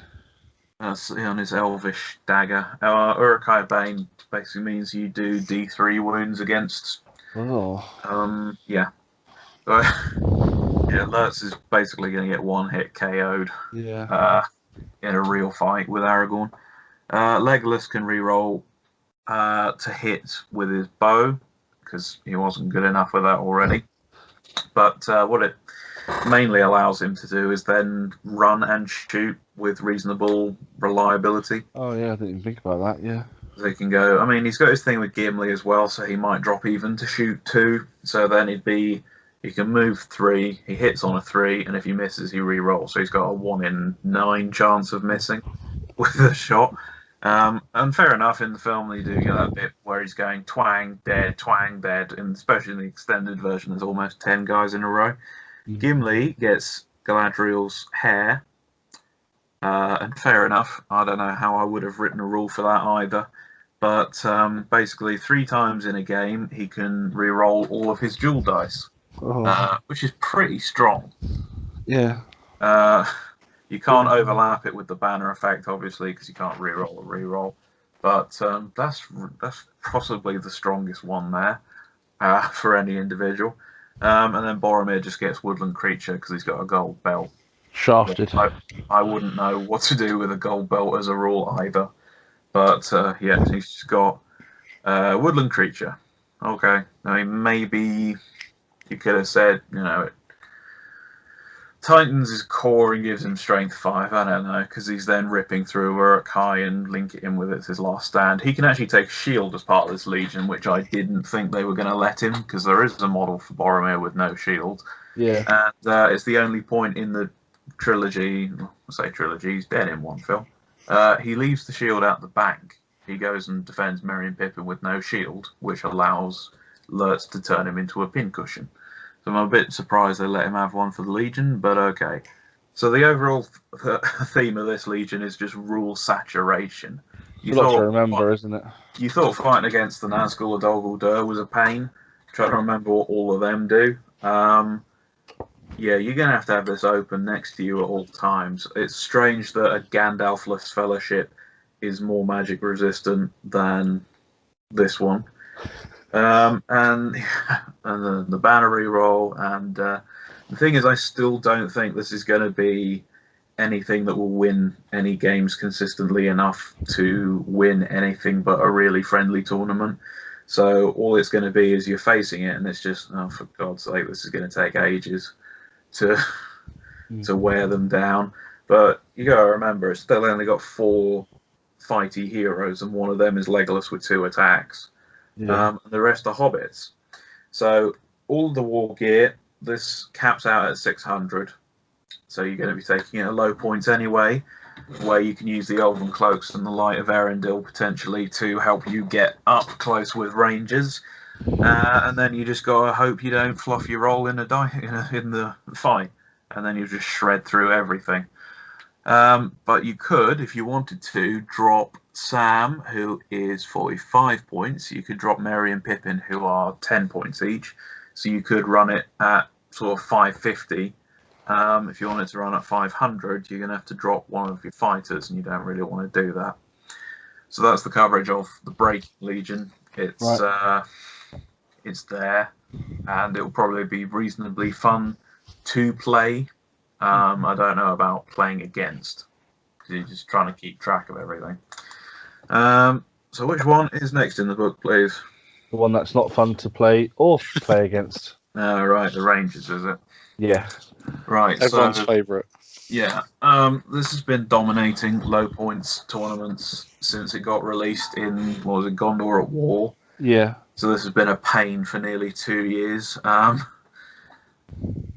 we've come up with loads of ways that we thought you could adjust this over time to make it, you could reduce the warband size by 3. You could have the Hobbits as a mandatory tax. There are a couple of ways that people have suggested over time that you could make this a bit more level, because all you need is Faramir, Madril, Damrod, fill them full of Rangers with their warbands, and what's that, about 450 points, and then you just got 36 Ranger shots a turn, which means that you're hitting with 24 shots and you're removing 4 D6 models on average a turn before combat even starts, which doesn't include if you're using might on any of those heroes. Yeah, and you've got plenty of them. So there are some scenarios where you don't get that option. You got Seize the Prize, you got Contest of Champions, you start in each other's faces. But I think we did a review of this when the new rule book came out, the new scenario play, and I worked out that in well over half of the scenarios, you get a good run up to just pincushion your opponent, and you can retreat 3 inches at a time if you want. Go through terrain. You've got Woodland Creature, why not? And then you've got Frodo, who's got a ring, so tag team him with Faramir. You can bring down just about anything. I've used them together to bring down Gwai here in 1 turn. And then you got Sam, who's got 3 heroic combats if you want them, extra striking option. And now you've got Anborn and Mablung, who can bring 6 additional Rangers each. Happy fun times. So I think I've done some math here, and if you take all 5 Ranger heroes and fill their war bands, you're basically looking at 626 points. Oh. So, and at that stage, you've got 50 bows. Oh my god, horrendous! That is disgusting. I find it suspicious that this came into prominence just as Sirdan was nerfed, so that no one could drop in a cheeky, cheap blinding light at lower points as well. I mean, if it's good versus evil at a lower points value, you just wind up with Shadow Lord everywhere, or you'd have to run something like Defense 5 Moria Goblins, where you can afford to lose them because you've got loads of them. And even then, it's scenario dependent. As we pointed out when the new match play came out, there is a much bigger focus on mobility, and Rangers still struggle with that. They've got March, but I just want this thing to be. If you then chuck in Frodo and Sam on top of that, you basically get to 7, 4, 6. So more or less got a 750 point army, and then you can give some axes to some Rangers to make up the difference. Get some strength 4 in there. Give Faramir a horse, maybe. Oh, he had a horse in this, but yeah. Okay. So you just think you're gonna see a saturation in people with Lady of Light is already annoying. Gandalf the Grey, Círdan, Shadow Lord. She's a good versus evil. You're in trouble, ain't you? Really, you only got the Shadow Lord. I don't understand why this has been allowed to carry on being as prevalent. I really don't. It's not fun. I used it a couple of times because I've done Harad before, so okay, I know how to do shooting, and so we'll see what it's like doing the good version of Harad, and it's no fun for either of you really. It's like, shoot phase. Here are 36 dice. 1 in the way. Roll to wound. Nope. next one, off you go. Yeah. And it's just you're wasting probably 30-40% of the entire battle time just rolling bloody dice while your opponent picks models off the table. It's not nice. So there it is. It's still there. It's worse than ever. Cheers. Conversely, I think this is the one that everyone would actually enjoy using. And it's Lurtz's Scouts. Yeah, and finally to reiterate, if you weren't winning the shooting battle before, like you could potentially get outclassed by Haradrim archers with the Betrayer or crossbows, you will now win it every time, as long as there's terrain to hide behind, because now you've got Mablung and you all disappear into the foliage. Yeah.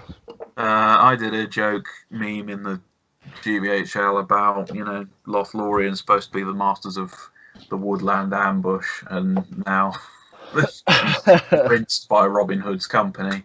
I mean, that was something I was potentially going to bring up with Dan, and, why did they not bother to look at Orifin and a Wood Elf force? Because they said, all the profiles have been done, there weren't that many legions because it's the Fellowship mainly. And, well, you had that there. All I could say is it's something that I hope would be covered in further expansions. I mean, if you look at what's in the book, there's, as I say, I've harped on about the War in the North more than anyone probably cares to listen by this point. But there is extensive. There's an extensive Lothlorien campaign, where there's attacks from Dol Guldur and Moria, and then a simultaneous attack on Dol Guldur from Mirkwood and Lothlorien. So all I can imagine is they'll be keeping back profiles, I'd imagine, for a future release. I mean, with your knowledge of the way the books go, were there any other characters they could potentially have picked up on apart from they did the 2 Bree ones, they did the 2 Ranger ones? Are there anyone else in the books they could have potentially tapped into apart from Orifin? Just trying to ring my brain without much being put on the spot. I mean, there's definitely calls for expansion. So we do know the names of several people who are at Elrond's council, for instance. There was an elf who represented Círdan at the council who doesn't have a profile. And I'd imagine that may be scope for. You would have thought it would be released now, but again, that may be something to be brought out further down the line. But we don't know. I suspect Games Workshop don't know what they're doing with The Last Alliance and Rivendell and Numenor at the moment. With the advent of we're awaiting the Amazon TV series, but again, there are several sort of named Lothlorien characters at least touched upon, and I think they've milked as much as they can from the Scouring with regards to perhaps anything in the Shire and pre-Rivendell. So yeah, I feel like they've left it. You're right, they've left it slightly unbalanced with regards to the Rangers, and they've picked very strange parts of the books to expand upon. Barleyman's probably quite a lovable character, as is Harry. They're almost caricatures of characters, so they're quite nice to sculpt. But other than that, there's not really. They're not the sort of crux of the story. So I mean, if they're saying they ran out of, there's not a lot of characters that haven't already got profiles, I would sort of just point, look back at Gondor at War, Delgamar, Goroth and Zagdush. They're all made up. Just invent some characters. Yeah. I mean, really, you've got to be honest. If you're gonna do Barleyman, you might as well do. I think it's Hob and Nob, who are the hobbits who help him out at the Prancing Pony. So you do have other Hobbit characters there that haven't been touched on who interact with the interact with the Fellowship as much as Barliman. So again, I think it's probably more sort of I guess cherry picking of characters rather than anything else. And they could have also touched on Barlin's expedition to Moria, because they're in that area. They go in Barlin's tomb. They've given us a legion for the Balrog and his goblins, but again, that might be saved for a book further down the line that no one knows about yet. So right. So what we've got next? Alerts Scouts. I want to pick this one up with you, Dan, because the first thing I noticed is that Malher's in here, and from what I remember, he shouldn't be. So it's interesting because Malher's sort of kept in reserve. So in the books, he's mentioned Malher's lads are what are mentioned by Ugluk. So as they're racing across the plains of Rohan away from the riders, trying to get to the forest, it's alluded to that Malher and his lads are hiding in the forest, and in an attempt to reinforce and break the ring siege of Lurtz's scouts. Of Ugluk's scouts.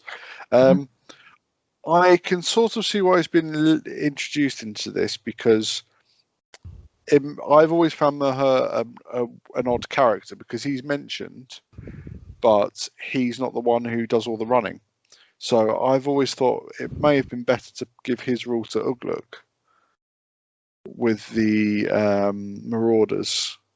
Instead of being Malher's Marauders, they perhaps should have been Ugluk's Marauders, because they're the ones sprinting across the plains of Rohan away from the three hunters and the riders of Rohan.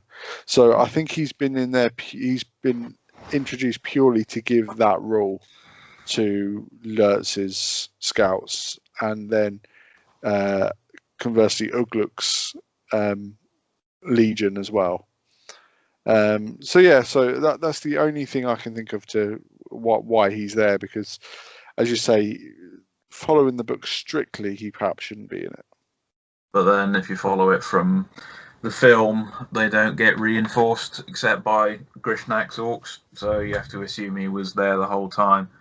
Which is the one that feeds Merry grog? Is there one for the... you might have to bear with me a second there. That's all right.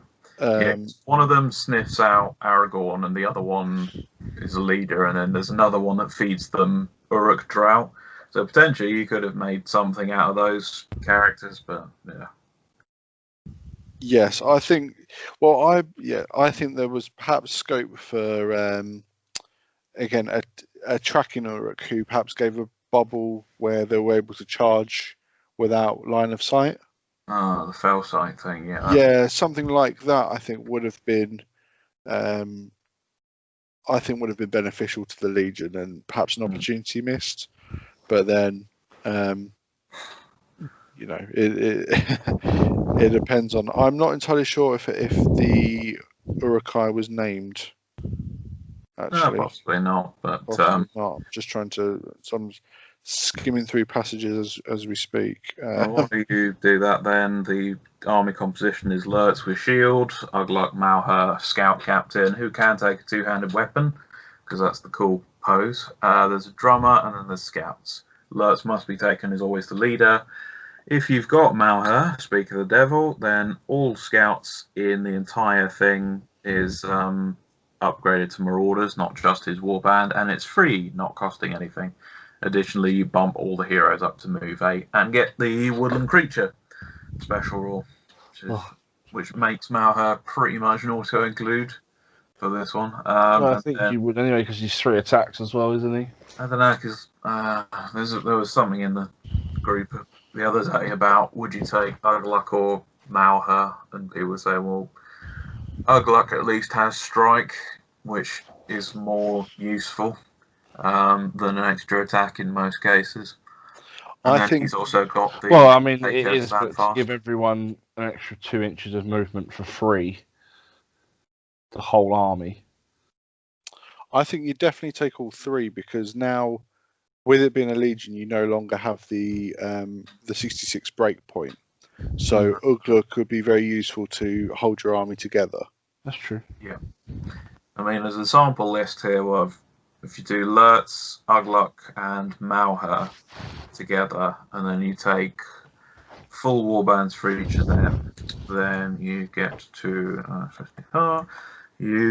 566 points. So actually, I can see this being a decent one for low points, and that gives you a model count of 42. This is assuming you've taken a shield or a bow for everybody, Right. and then you've got a very good amount of bows, including Lurtz's one. Was it 566? Yeah. So you can even get a banner in there, and it's like a 600 point. Or chuck a banner or a drummer. and that's a perfect 600, more or less. And then, but the other special rules focus heavily on Lurtz, a worthy foe.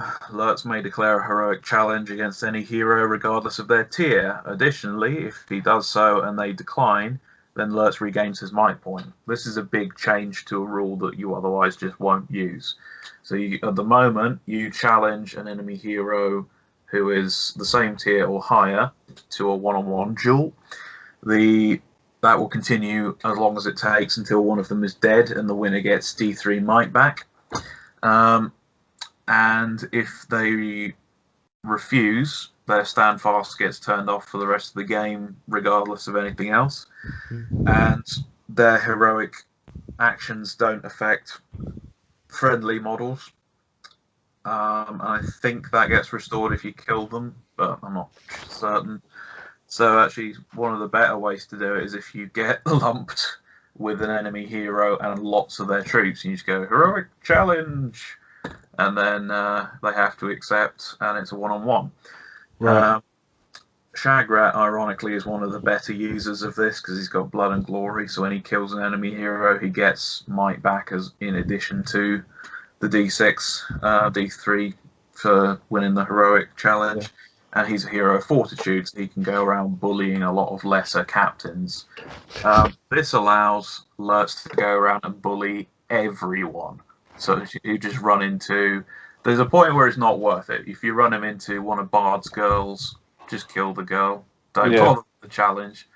Maybe you do if it's a one-on-one. Then it's like, haha, I'm going to harvest 3 might out of you. But then she could refuse, and then you get separated and don't have to fight, I believe. Yeah. Anyway, so he could run around going up to captains going, fight me, and they have to. And the other thing he's got is a shield throw, which is, themey, but he can throw a shield as a throwing weapon. It has a strength of 4, and a man-sized or smaller model hit is not prone. So you can't knock people off horses with it, or monsters. It's to represent where he pins Aragorn against the tree with a miracle shot. But once he's thrown it, he's lost it for the rest of the battle. And actually the ability to shield is really good. So you'd have to pick a really careful moment to use it if you were going to at all. And because it's a thrown weapon, it's still a 3-up hit and not a auto hit, which it possibly should have been. But anyway. Yeah, that, as you say, for that silvering to roll to hit thing kind of makes it much less. You probably wouldn't use it as much if it was an auto hit. You'd be like, oh, I can do that now. It'd be cool. But yeah, if you were going to run at, for example, your enemy leader, and it's somebody of the tier of Aragorn, and then you do that, and then you can knock him on the floor, and then you can do a strike against his strike. If you get lucky, you're going to marmalize him. And if you don't get lucky in winning the combat, he can stand up. Oh well. Yeah. But the fact that you can miss means that if you're going to charge Aragorn, you'd want to be pretty sure that this is going to hit, because otherwise he's just going to mince you. So anyway, you compare this to something like Ugluk Scouts, which has got a lot more interesting stuff involving, orcs that can go in with Uruk-hai. The Uruk-hai all get the same move bonus anyway, and the woodland creature, but you get the animosity so that they can boost each other's to wound rolls. There's none of that here. There's no banner effect, so you're still dealing with the fact that you've just got a huge, number of scouts, and that's it with one attack. Ironically, because of the way it suits low points, you might actually see this as a relatively okay counter to Rangers, because they're all especially if you defense chuck 5 with chuck shields. the drummer in there as well. You can move Yeah. like what 11 inches a turn. Yeah, you will wound in combat on 4s. You got the same fight value. You're a 6 to wound, and you can march, you can drum, and they can't use woodlands to, outmaneuver you. Outmaneuver you, yeah. And then Lurtz can run around going, "Hello, Anborn, heroic challenge, dead. Dead. Now you, Mab Lung." Just going all through them like fun. And It'll be a fun legion. It's not. You can march with all your bows too, so you're still moving pretty fast with your bow fire. I think it might. Yeah, I think you it might can be. move up to 7-inch shoot. Yeah. I was going to say. I think it's probably. It has potential to be quite a viable lower points horde army, because if you're talking about if you're talking about 40 odd models, all fight 4, all strength 4, roughly defense 5, moving 8 to 11 inches a turn. Then you, even without spear support, you're going to be wearing down, getting around the flanks of enemy formations. Yeah. And you then can get around and trap them. And then you've got Lurtz to go in and challenge enemy heroes who, if they need to stand fast for their army to stay, he'll go in and challenge and potentially stop that from happening. And he's got his, obviously, he's got his shield throw, which. I don't know if that affects cavalry models. Does it not? No, it doesn't. It has to be a man-sized model. Man-sized models. So, okay, so not cavalry, which is a shame. But, I mean, even then, you've got a potentially an army that will wear people down, and then if you get in trouble, Ugla can sacrifice one of them, and he's got a 12-inch auto courage test You've got for 2 stand strikers as well. Two strikers, 3 attack heroes. Yeah. I think 8 might on the table. And 500 points. And then it's got how many? So if you've got, say, 40 odd models, a third of them have bows. So 14 bows at about 560 points. Yeah, I think that bad. And Uruk bows are good. They're strength 3. Yeah, I think as a alternate horde army, I think for 600 points or lower, I think it's pretty viable as a legion. Yeah, it's very good. I just think Uglog Scouts does it better. The only problem with Uglog Scouts is the maneuverability issue. So you don't get the benefit of Mahur because the orcs don't move the extra inches. Depends how you do the warbands. You can have a handful which are just Uruks at the front or orc spears behind, and then you can just have Malher's warband, which is just that's running around the back and closing the pincer. But I don't think the supporting orcs count as +1 though, because they're not in combat. So not in that circumstance, but you have to wait to break your opponent up a bit to get that anyway. So I guess they're both good at different things, right? Yeah. One is an all-out like ambushy army. One is a bit more, can do a bit more strategically. Well, this is a bit Lurtz heavy, and Lurtz is defense 6, 3 wounds and 1 fate. So he's going to get run over in 1 turn by a decent hero. So possibly not for me, but other people will enjoy that. What's the next one? Well, this one is definitely for you, mate. Depths of Moria. Oh no, not Moria. Right, okay. So this is the Balrog-centric one.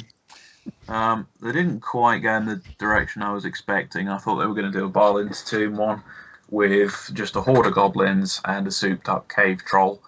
But no, we have the Balrog. And I think this list struggles a bit with what it's trying to do as a playstyle. So I'll read what you got in it first. You've got Balrog, Moria Goblin Captain and Shaman, Black Shield Captain and Shaman, Moria Goblin Drum, Black Shield Drum, Black Shields, Moria Goblins, Moria Prowlers, Cave Troll.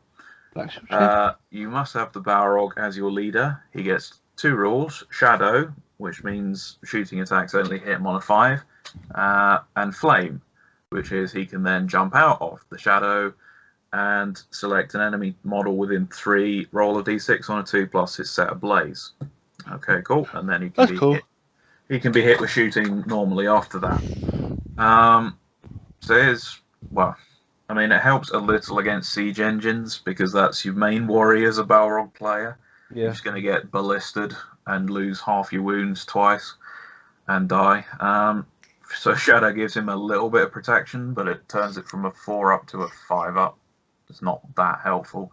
Right. And Flame thing, fire works weirdly in the current edition. So Set Ablaze basically means that, I'm going to make sure I get this right with the Set Ablaze. So you will immediately suffer a Strength 9 hit, and then you'll get a Strength 5 in the end phase until it's extinguished.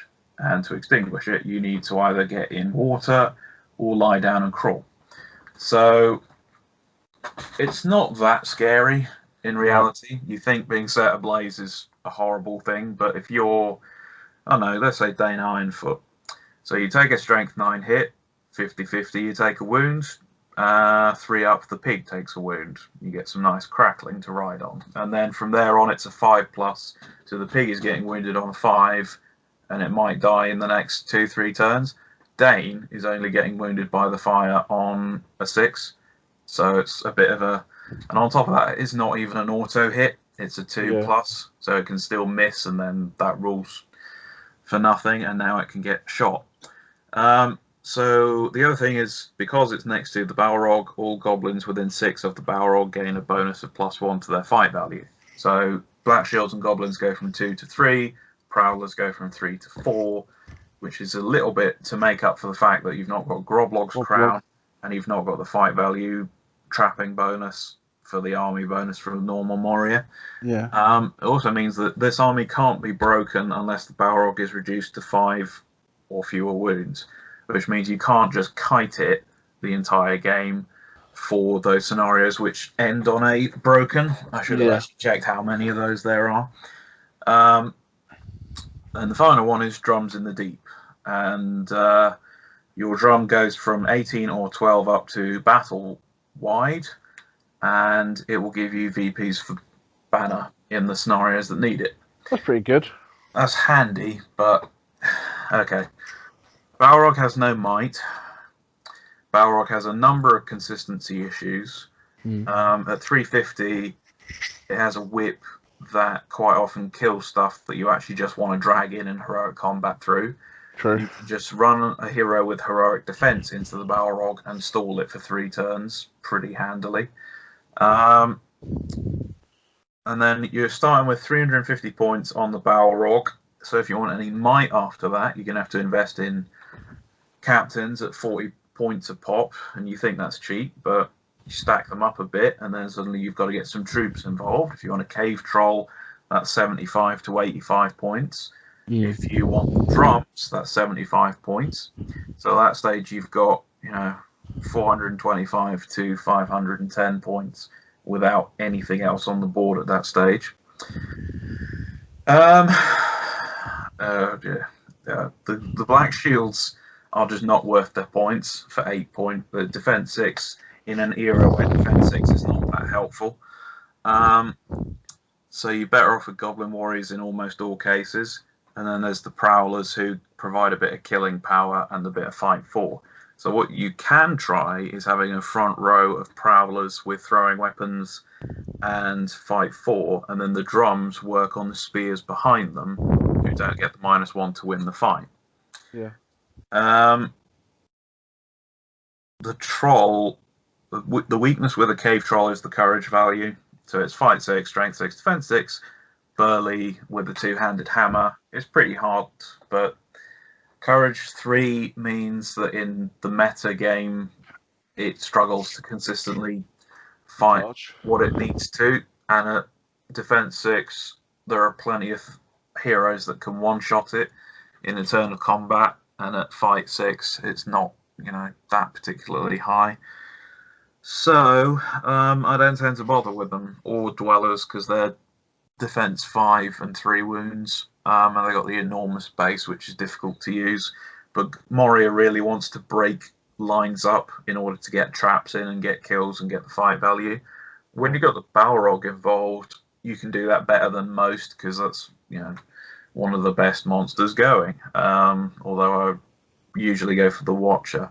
So I'm reading this going, okay, so the drums don't stack Harbinger with the Balrog, so that rule's useless. The Balrog gives Fearless to the Goblins, so the drum rule about giving you extra courage. Again, useless.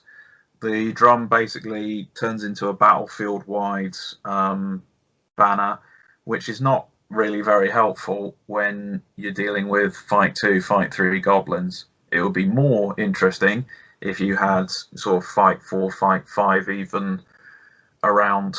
Yeah. And if the drum affected the Balrog to increase its consistency, or a Cave Troll for likewise, we'd be talking a bit different. But it's not a horde army. It doesn't do the trapping stuff with the fight value, and it leans really heavily on the Balrog, who never makes his points back. So, and you're going to be dealing with a might deficit instead of, usually when you got goblins, you got loads of cheap heroes. You got loads of might. The list I've got written here is like 800 points, and it's got 6 might in it. Or even as low as 5 if you want to take a Black Shield Shaman for cheeky shatters. So I'm looking at going, why would I ever take this over the normal Moria list? This Legion has no access to bats for halving fire value. It's got no access to any striking heroes. It's got no access to the beasts and the beast shamans. So you're going to have a massive mobility issue with this, which is like, as if goblins weren't struggling with that enough in the first place. You can't run off and tag objectives very easily because you're basically capped at 5-inch movement apart from the monsters. I don't know what they were aiming for with this one, to be honest. I'm happy to be proved wrong. Could you not put Moria captains in and just march everywhere? You can, but you're already starting with a real might deficit, so you can move, bump your 5 up to 8 inches, but and you're also dealing with comparatively a small number, which is not helpful when you got goblins. They've tried to mitigate that with the breaking thing, but I don't know, because you basically can't play this list unless you're already at like 700-800 points, and I think the stuff I could pack into a vanilla Moria list at that points level, and I would be much more effective with that, much more consistent. So to summarize, you're a big fan. Yeah, as a Moria player, don't like it at all. I mean, I looked at it and thought, oh, it's actually really cool. I think I like what they've done, and I've never really played Moria. CJ looked at it and went, it's a fucking pile of shit. I'd rather just play the normal vanilla Moria RV. Yeah, I apologise for going on a little way there. No, not at all, mate. That's what you're here for. But, I mean, as I say, from the completely untrained eye, I thought, oh, I really like that. They've made the Balrog pretty cool in that. And then, yeah, apparently not. But, no, there's too many ways you can deal with the Balrog and make him not a threat. Right. So, yeah. So from anyway, what's the next one? Not optimized list onto possibly one of the best lists in the right hands you could get. Mm-hmm. Black Riders. Oh dear. This one, I think, has the potential to be a really good list, but giving it to me, I'd have no idea how to play it. This is Ed Ball. I don't know if Jay was like, oh, I'm going to do this for Ed. I've ruined his Nazgul on Fellbeast. I'm going to give him this and see what he can do with it. On paper, this list is terrifying, right? Yeah, it is and it isn't.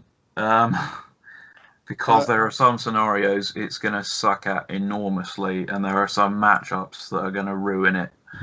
But to go over it quickly, you got Witch King of Angmar on horse, and his only option is a Morgul Blade, which is 5 in this list as opposed to 10. I'm not sure if that's deliberate. And then you can have Ring Wraiths on horses, so you can have them at minimum value, so the Witch King can be as little as 80 and up to 160. Ring Wraiths go 65 to 120. You've always got to have the Witch King of Angmar. There's no Khamul. If they had Khamul, this could have been a lot more dangerous list, but I don't know if they're allowed to do it. Anyway, the Witch King counts as a hero of legend. Okay, that means he can heroic challenge fewer people, but it also then gives him the standfast. But that doesn't really help very much because he's like courage 6, and it doesn't affect the other heroes in the list. So I don't know why that change was made. Only a maximum of 9 models in this legendary legion. The Terror in the Night, so Harbinger now stacks for every 3 wraiths you get in the list. Oh. More accurately, if you've got 4 to 6, then it stacks, so you get -2. If you've got 7 to 9, it stacks, so you get -3. Screech and the Nazgul, this is very good. They can all cast a channeled transfix without declaring it, and it counts as being cast on a 6 with no will expended at all. Oh. They can try to resist as normal. Just make sure you note down which of them have already used it. You don't lose a point of will for being in combat, which this really needed to be viable. Which now means you can use them as aggressive combat wraiths. And finally, they get a free heroic combat if, by doing so, they can charge a Ringbearer.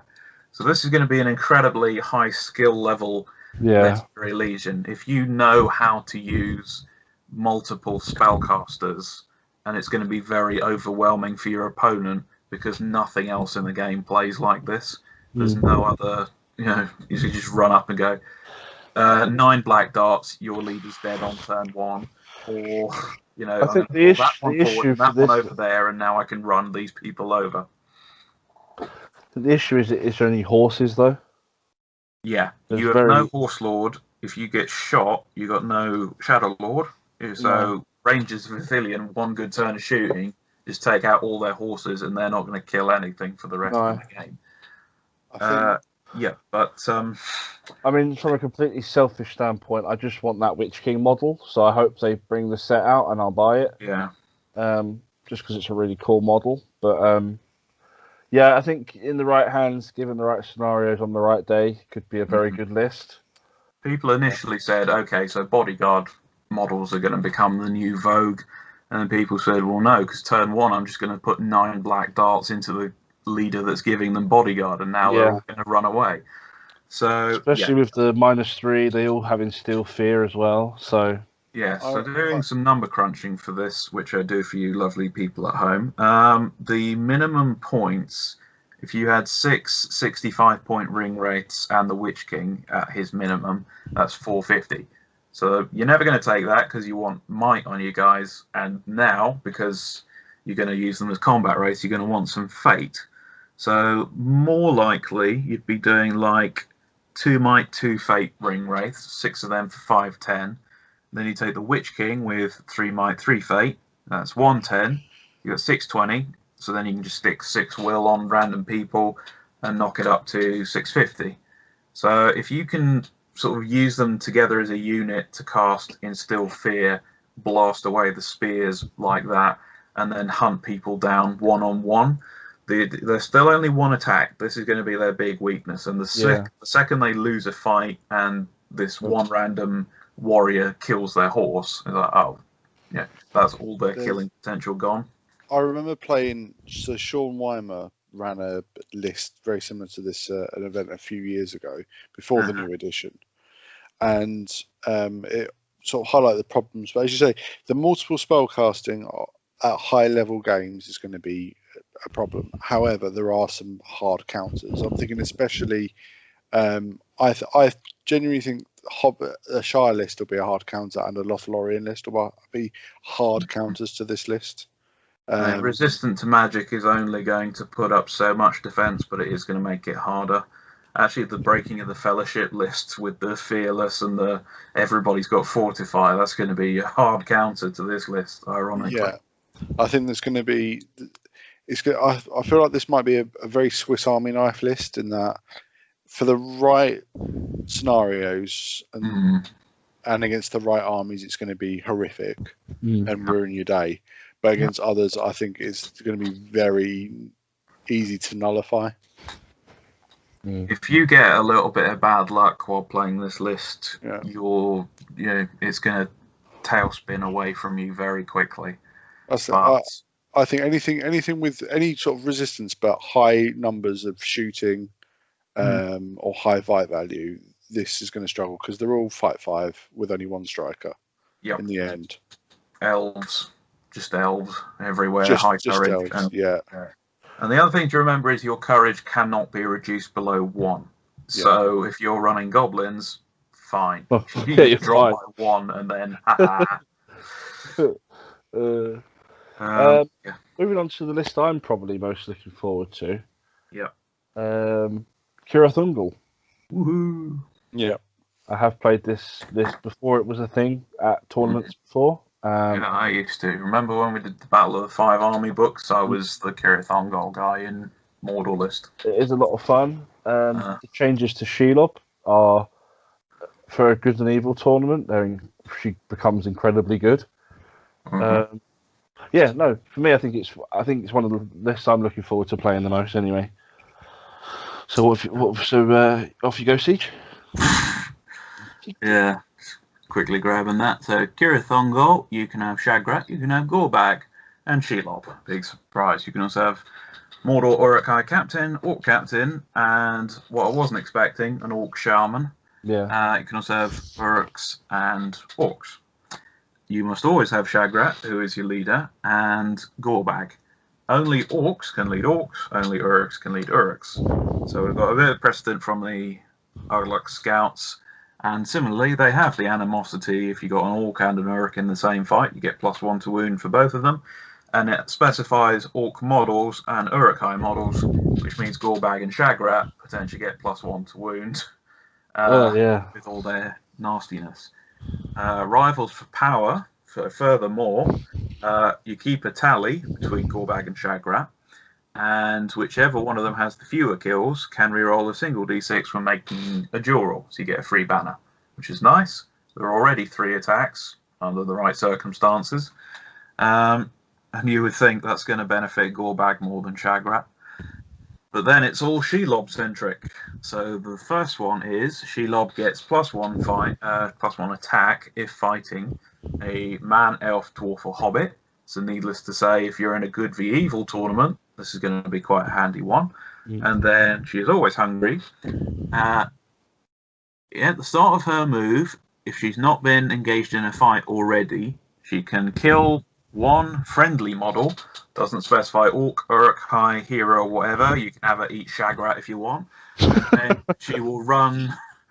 They've got to be within 1 inch at the start, and they're removed from the board as a casualty.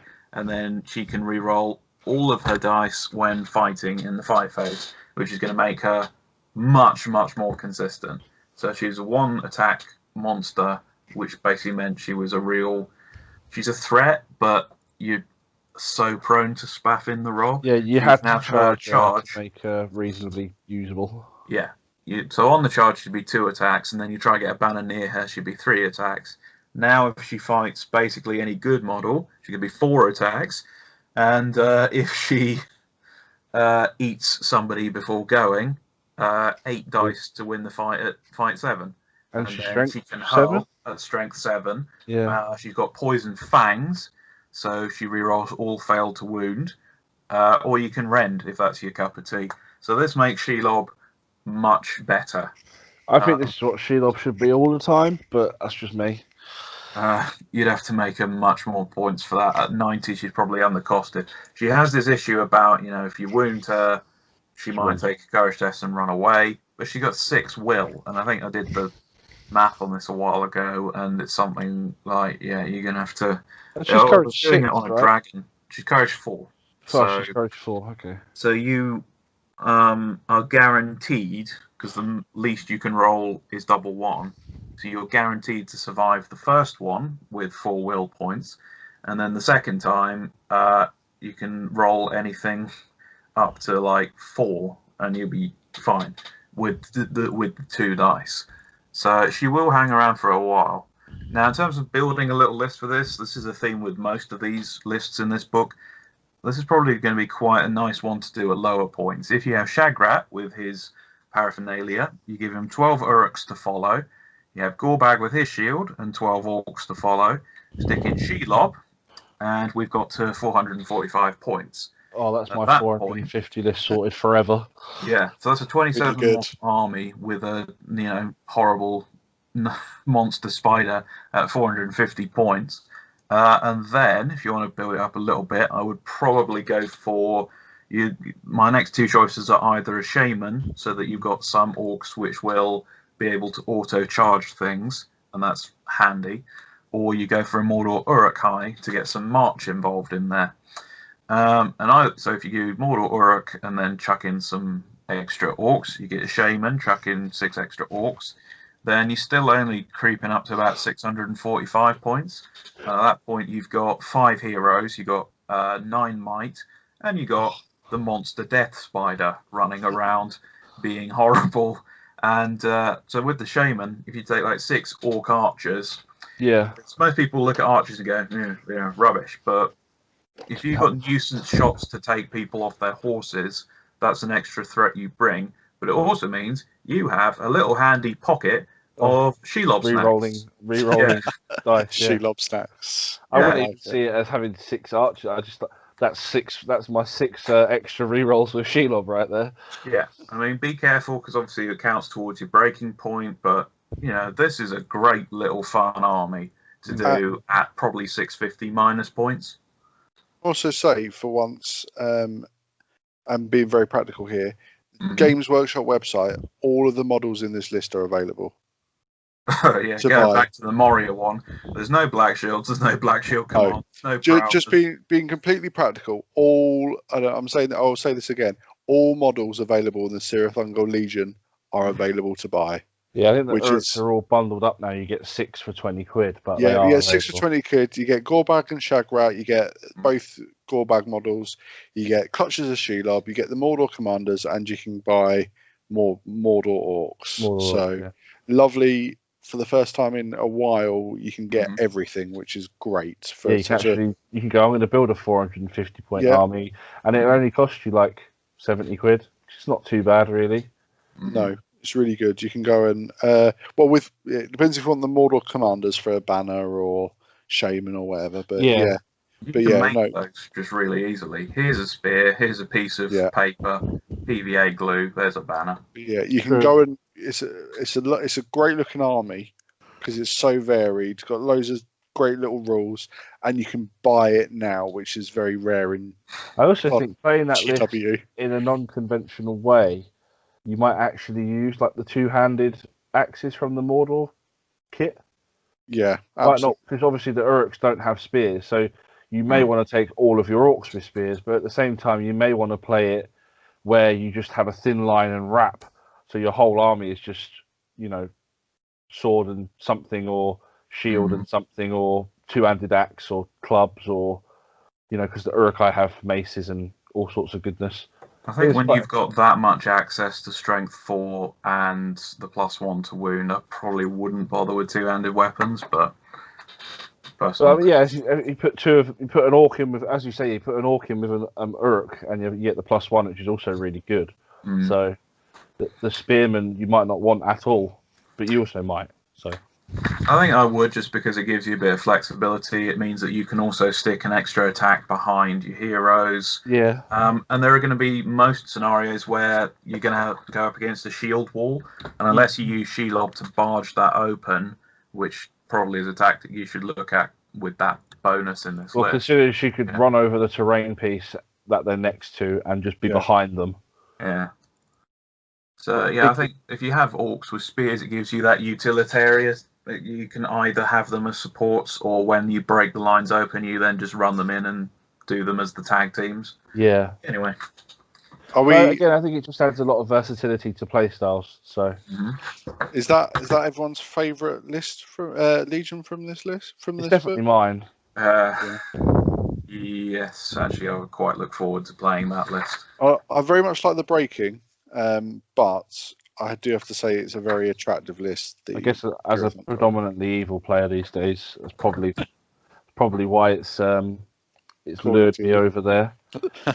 I'm most worried about the Wraith one, to be honest, because I can see that meaning that people have to introduce an anti-meta era where you're using elves or fortified spirit or high shooting things. I don't see that being ultra consistent, but I see that forcing the lists of other people, which is not great. I mean, I never leave home without arbalesters, so I'll be fine. You have 9 horses. That's cute. I mean, in a lot of ways, if it does change the meta, that's not necessarily a bad thing. It just means that the meta is less stagnant, depending on tournaments. So it's essentially, it means people are going to have to change their lists and army builds. to keep up with differing threats that they perhaps didn't have before. You're right, Dan. I'll include more arbalesters. You're right. Well, I mean, the Rangers has basically meant that if you're playing evil, you either leave home with a D5 Horde or the Shadow Lord. It's limited you that much, and I think any list that dictates what other people take that much is not healthy for the game. Yeah, I think and if I knew I was going to play a Rangers list, I'd probably take Morannons. All I'm hearing is Lothlorians become much more viable with Galadriel and Blinding Light.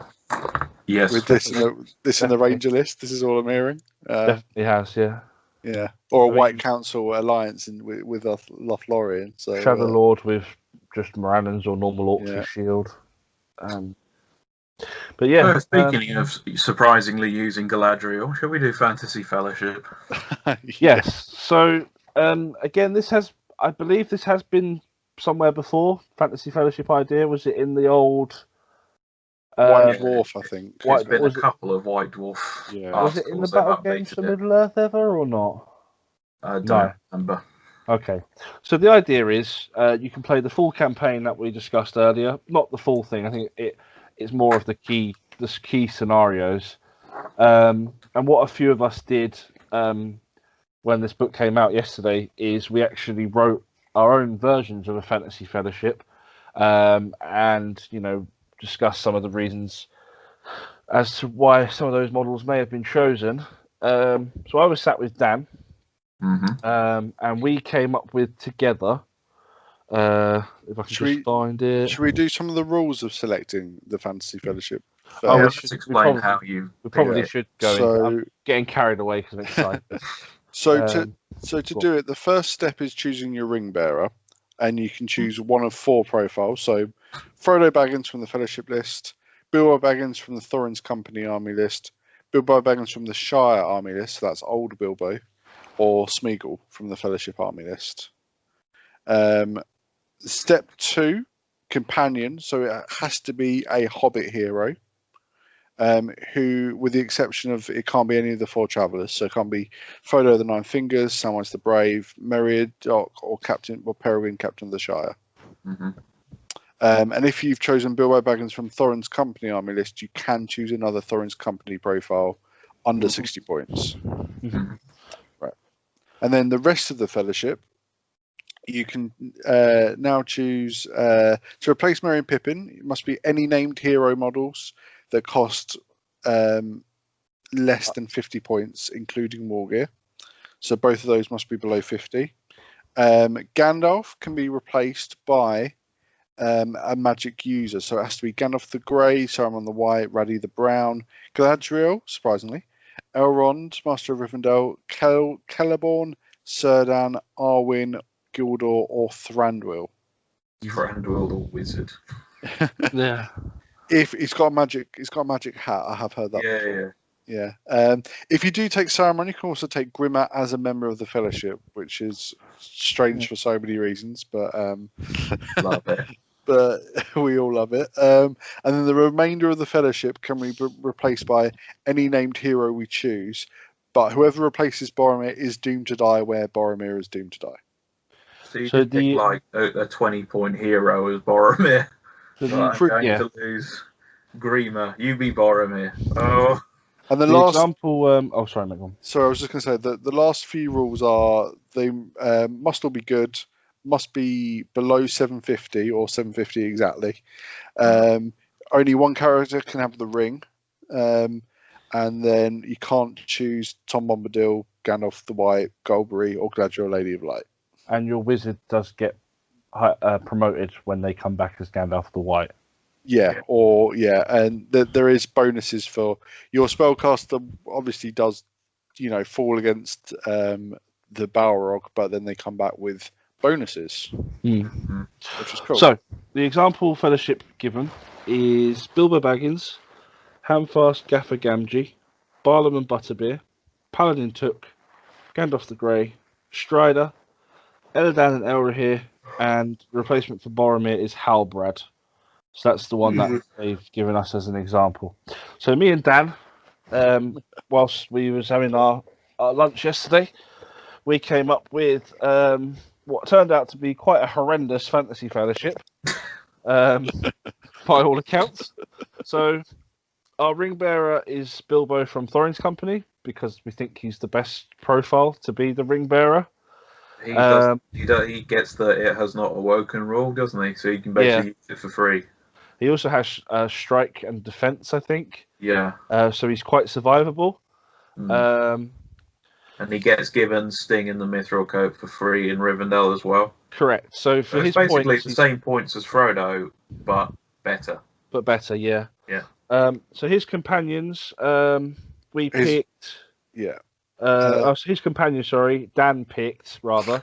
Don't name the blame on me. Baldo Toolpenny. Yeah. So yeah, go on, Dan. You can explain. So Falco Toolpenny, he has 2 special rules in the Scouring. One is the trap special rule. Oh, and horrible. The other one is the throwing stones. He's the expert skimmer. So if he rolls a 6 to hit, he doesn't have to roll any in the way rolls, and it's an auto wound within 8 inches. So yeah, so Falco is again a horrible profile. Yeah, we're bad people. I'm sorry, everyone. Our Merry and Pippin replacements. One is Farmer Maggot for the reasons CJ mentioned earlier, because you do get 3 extra dogs for free, and they don't take up any spaces. They're just war gear. And we also picked Halath for the reason that we have Strider. He says Aragorn in his profile, so you get a fight 7 Aragorn, and Halath gets 2 attacks when he's within 6 inches of Aragorn, I believe. Yeah. So that was that. He also has a bow. Strider has a bow. For our Legolas and Gimli replacements, we took Mirren and Dra. We still get expert shot, but we felt that our Gimli is probably better than Mirren, whichever one's not the shooty one. Yeah, Mirren is the sword guy, but he has Orcbane, Urukbane, so, yeah, he has. He's actually pretty he good. has all the things that would be really helpful in the campaign. And he's still defense 8, and he still has strike, and they both have 3 might still. So, and then Dra still has expert shot with a strength 3 bow.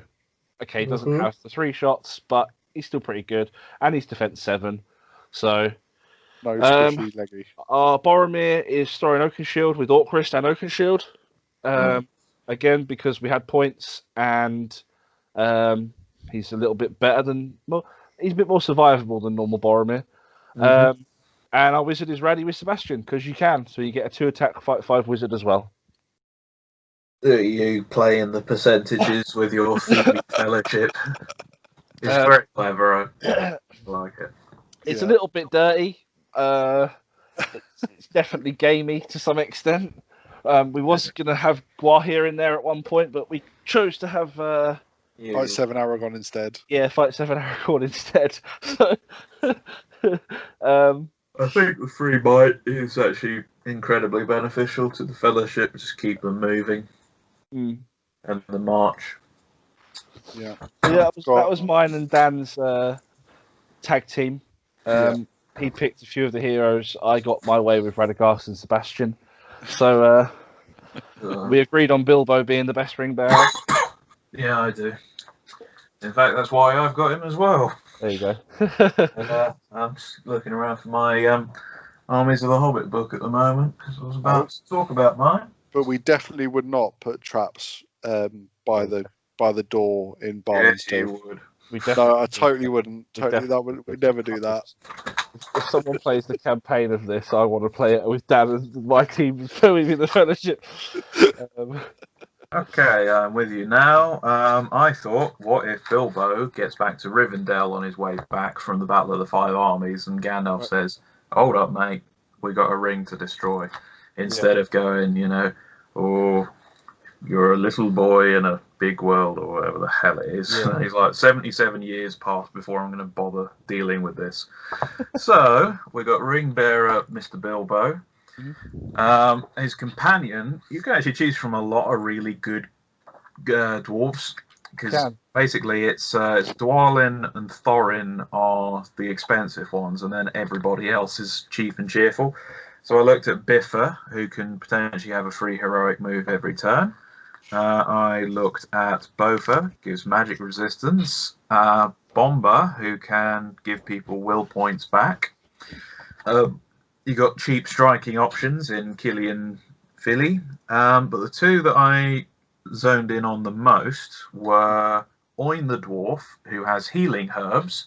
Yep. He can, if he's in base contact with a friendly model, roll a d6. On a 4 or 5, they regain a wound lost previously in the game or campaign. On a 6, they regain all their wounds, because that can be incredibly useful in a Fellowship campaign.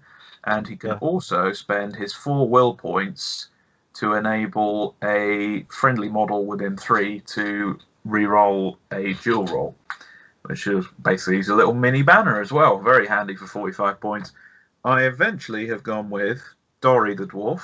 So here's one I was going to pick, but we picked the Tolpenny guy instead. 55 points. Fight 5, strength 4, defense 5, 3 attacks, 2 wounds, 2/1/1. He has heroic strength, which is, one of those ones that never gets touched. But he also has a good sort really special rule. If Bilbo's within 3 of Dory, he can spend his might, will, and fate as if they were his own.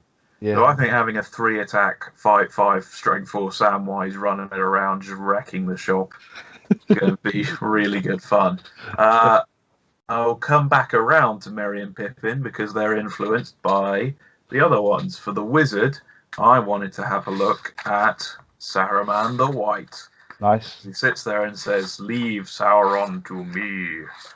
And when he gets resurrected as Saruman the Double White, as per the rules, his spellcasting is going to be absolutely disgusting. He's got Aura of Command, Immobilize, and Terrifying Aura on a 2+. He's got Command on a 3 and Sorcerer's Blast on a 4, which get improved by +1 when he resurrects, as well as giving him the extra attack. And he's got an 18-inch range on most of his spells. There's going to be, and he can re-roll his casting and resist rolls due to Lord of the Astari. So every turn is just going to be like a 3+ Sorcerer's Blast, boom, in every direction. It's going to be great fun. But he can also do stand fast for models, doesn't matter. And he's got Consuming Rifle with Gandalf, but Gandalf isn't here. So I've taken Saruman, so Pippin is being played by Grima Wormtongue. I can drain the enemy people's might during the scenarios, and they can't attack him. It's going to be really funny. Then in place of Aragorn, we've got Bard the Bowman, my old favourite. With armour alone, he's 145 points. Most of his rules buff late towns, that's a bit pointless. But he comes with an action reload strength 4 bow. And that also means that playing the part of Merry is Alfred.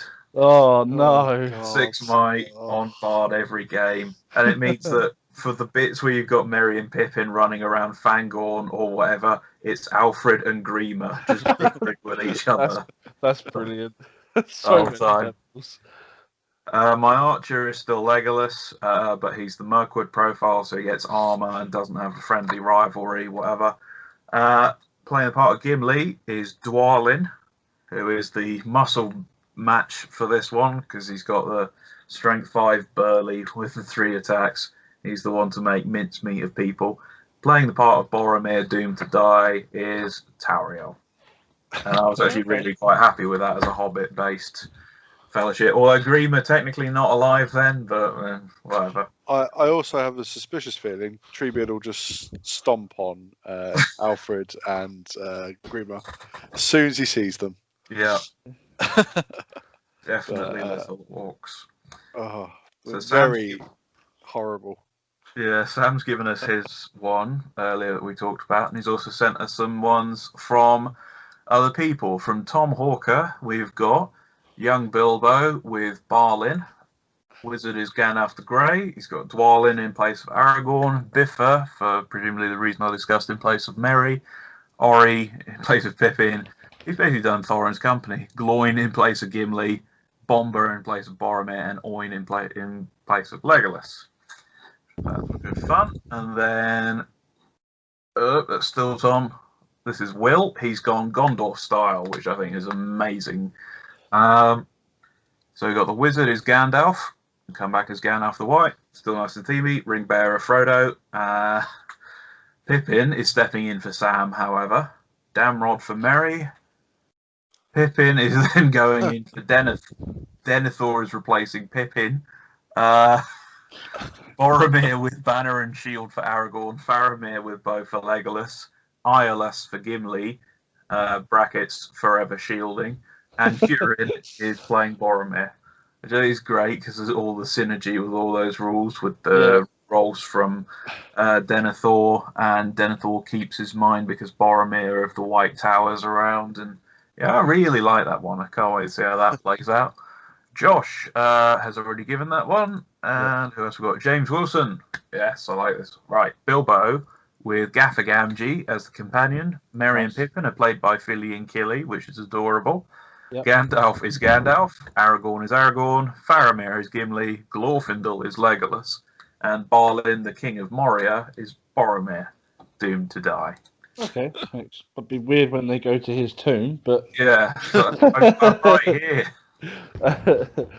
Yeah, I mean, this is much more fun than I thought it was going to be. I thought it was just, they're just rehashing an old White Dwarf article to pad the book, and actually. They put some thought into. They've given you a huge amount of freedom. Like the old ones, basically your ring bearers were Isildur, Frodo, or Bilbo, and you can take Smeagol as your ring bearer in this one. Yeah, and I don't know how that works when you get to like the taming of Smeagol, and it's you run into versus Gollum. You run into old Bilbo. You have to tame old Bilbo instead. Old Bilbo.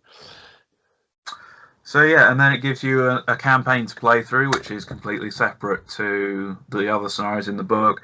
Although, in fairness, it's, as far as I can tell, reprints of existing scenarios, but it just explains you use whatever hero you used in place of the ones that are listed, and then it gives you rules for linking that as a campaign. Yeah. So I think lots of people are going to have a lot of fun with this one. Even if you're just sat there bored, and it gives you something fun to just sit there and like me and Dan had a good 40 minutes just having the laugh putting our list together. Mm-hmm. So very much so. Yeah. So, what do we think of the book as a whole then? I think it has something for everyone. I think Sam is probably very happy. Not only does he get more campaign missions, but he also gets a campaign with alternate fellowship, so lots more content for the blog that him and Kieran are now doing. Mm-hmm. I think from a competitive player standpoint, if you liked the Rangers before at tournaments, you'll probably like them even more now. If you didn't like the Rangers before at tournaments, you'll probably dislike them even more now. Mm-hmm. But I think there's a lot of other lists in there that definitely add flavour to the meta. Maybe not the most competitive, but I think at low points, some of those lists are very viable and do give you other options of list building. Not the Balrog one. Sorry, Siege. I understand. We'll never talk about that one again. But yeah, I think there is something genuinely for everyone in this book. Even if you're not a big campaign guy, you might want to make a fantasy fellowship and just play through the scenarios that they give you at the back of the book. I think it's got a lot of content. I think, yes, it's a bit disappointing that the only profiles we got were, I think I think you can always pick faults at things in new releases, and for me that is one. We only got 2 new Rangers that no one really wanted, and 2 new men profiles that no one really wanted. The models are very nice.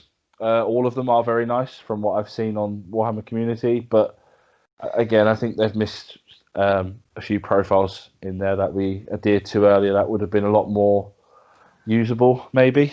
Not the Ranger ones; they're definitely going to be used. But yeah, no, I think it's a really good book. I think it's probably my favourite of the. Is it? It's hard to say. Yeah, I think it is. I think it is probably my favourite of the source books we've had so far. I still haven't bought Scouring. I don't play either army, so that's obviously doesn't help that one. That one probably has a lot of flavour in it, but I really like it. I think it's a really good book. I can't wait to play a couple of the lists. The Kirafunga one, definitely. If they bring out that rider box that I really want with all the black riders in, I'll definitely play that too. So I think there's potential in there. Mm. What about you guys? I think if you love the films and just want to play through full bits of the films, Yeah. then it's absolutely for you. I mean, I think there's a lot of really nice, quite small scenarios as well. Mm-hmm. It would have been nice to see a few more newer ones that weren't card games. Yeah.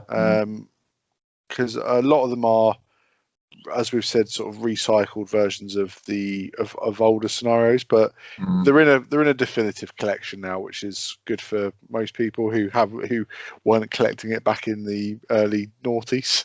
Yeah.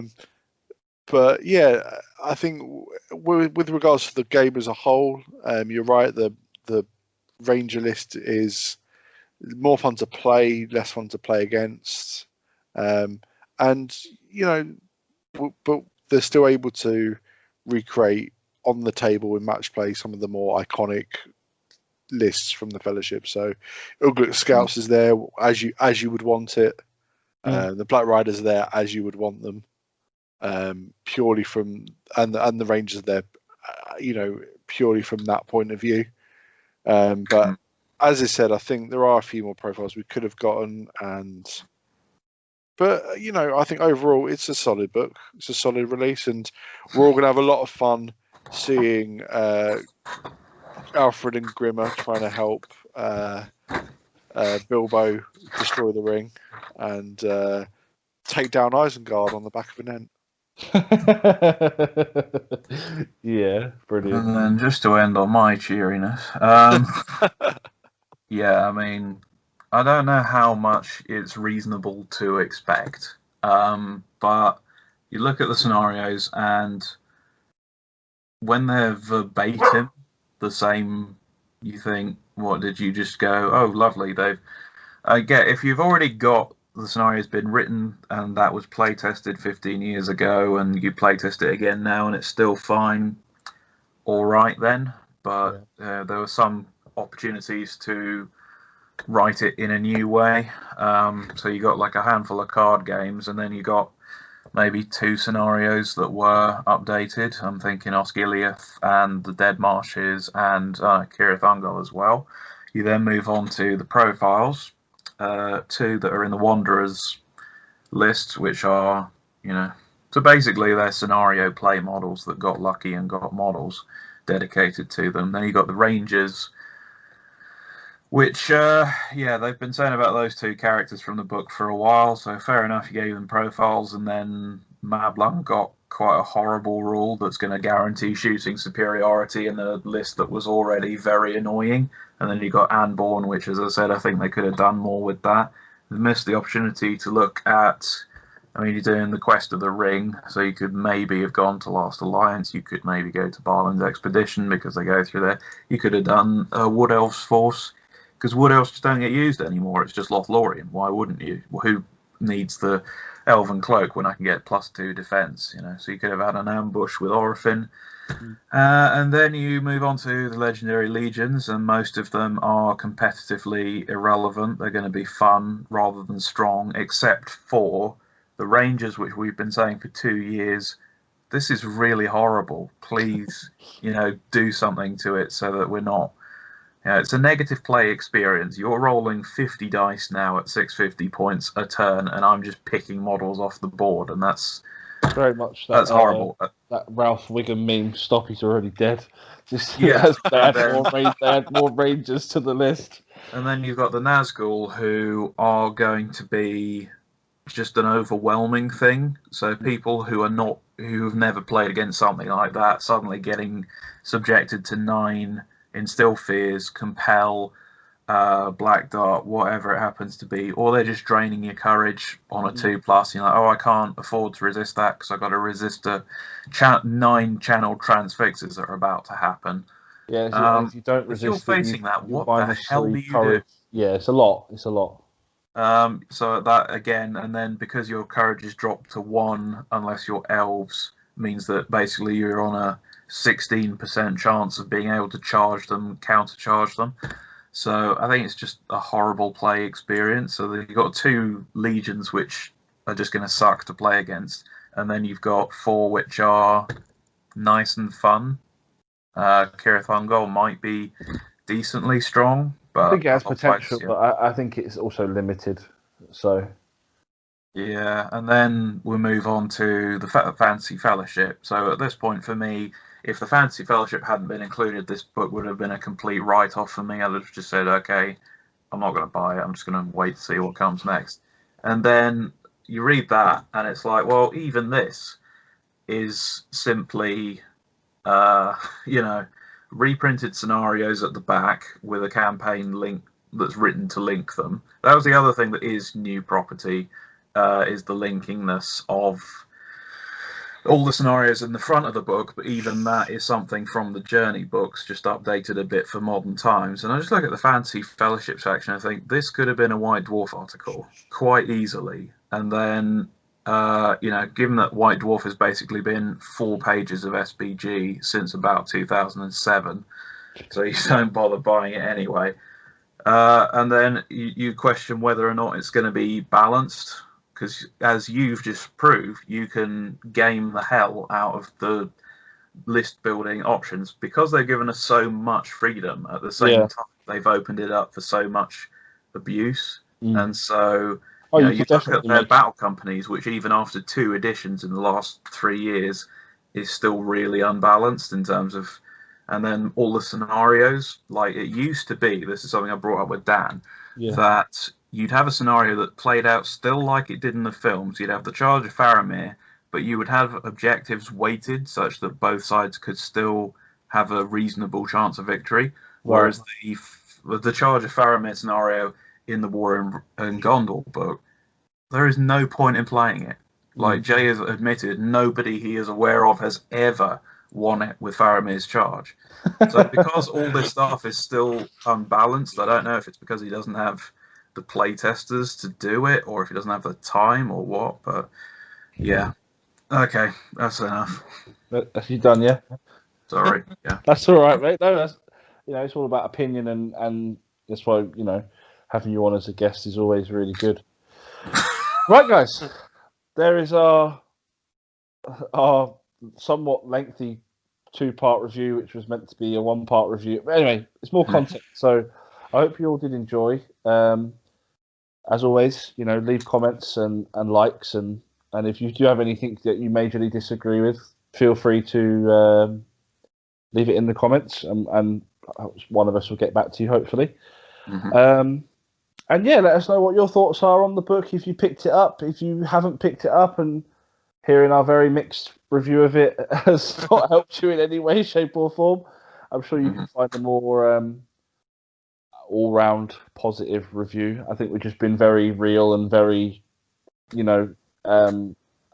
very sort of honest with our opinions. So please take that into consideration before you give us a load of hate. Thank you very much for listening, and hopefully we get another podcast out to you soon.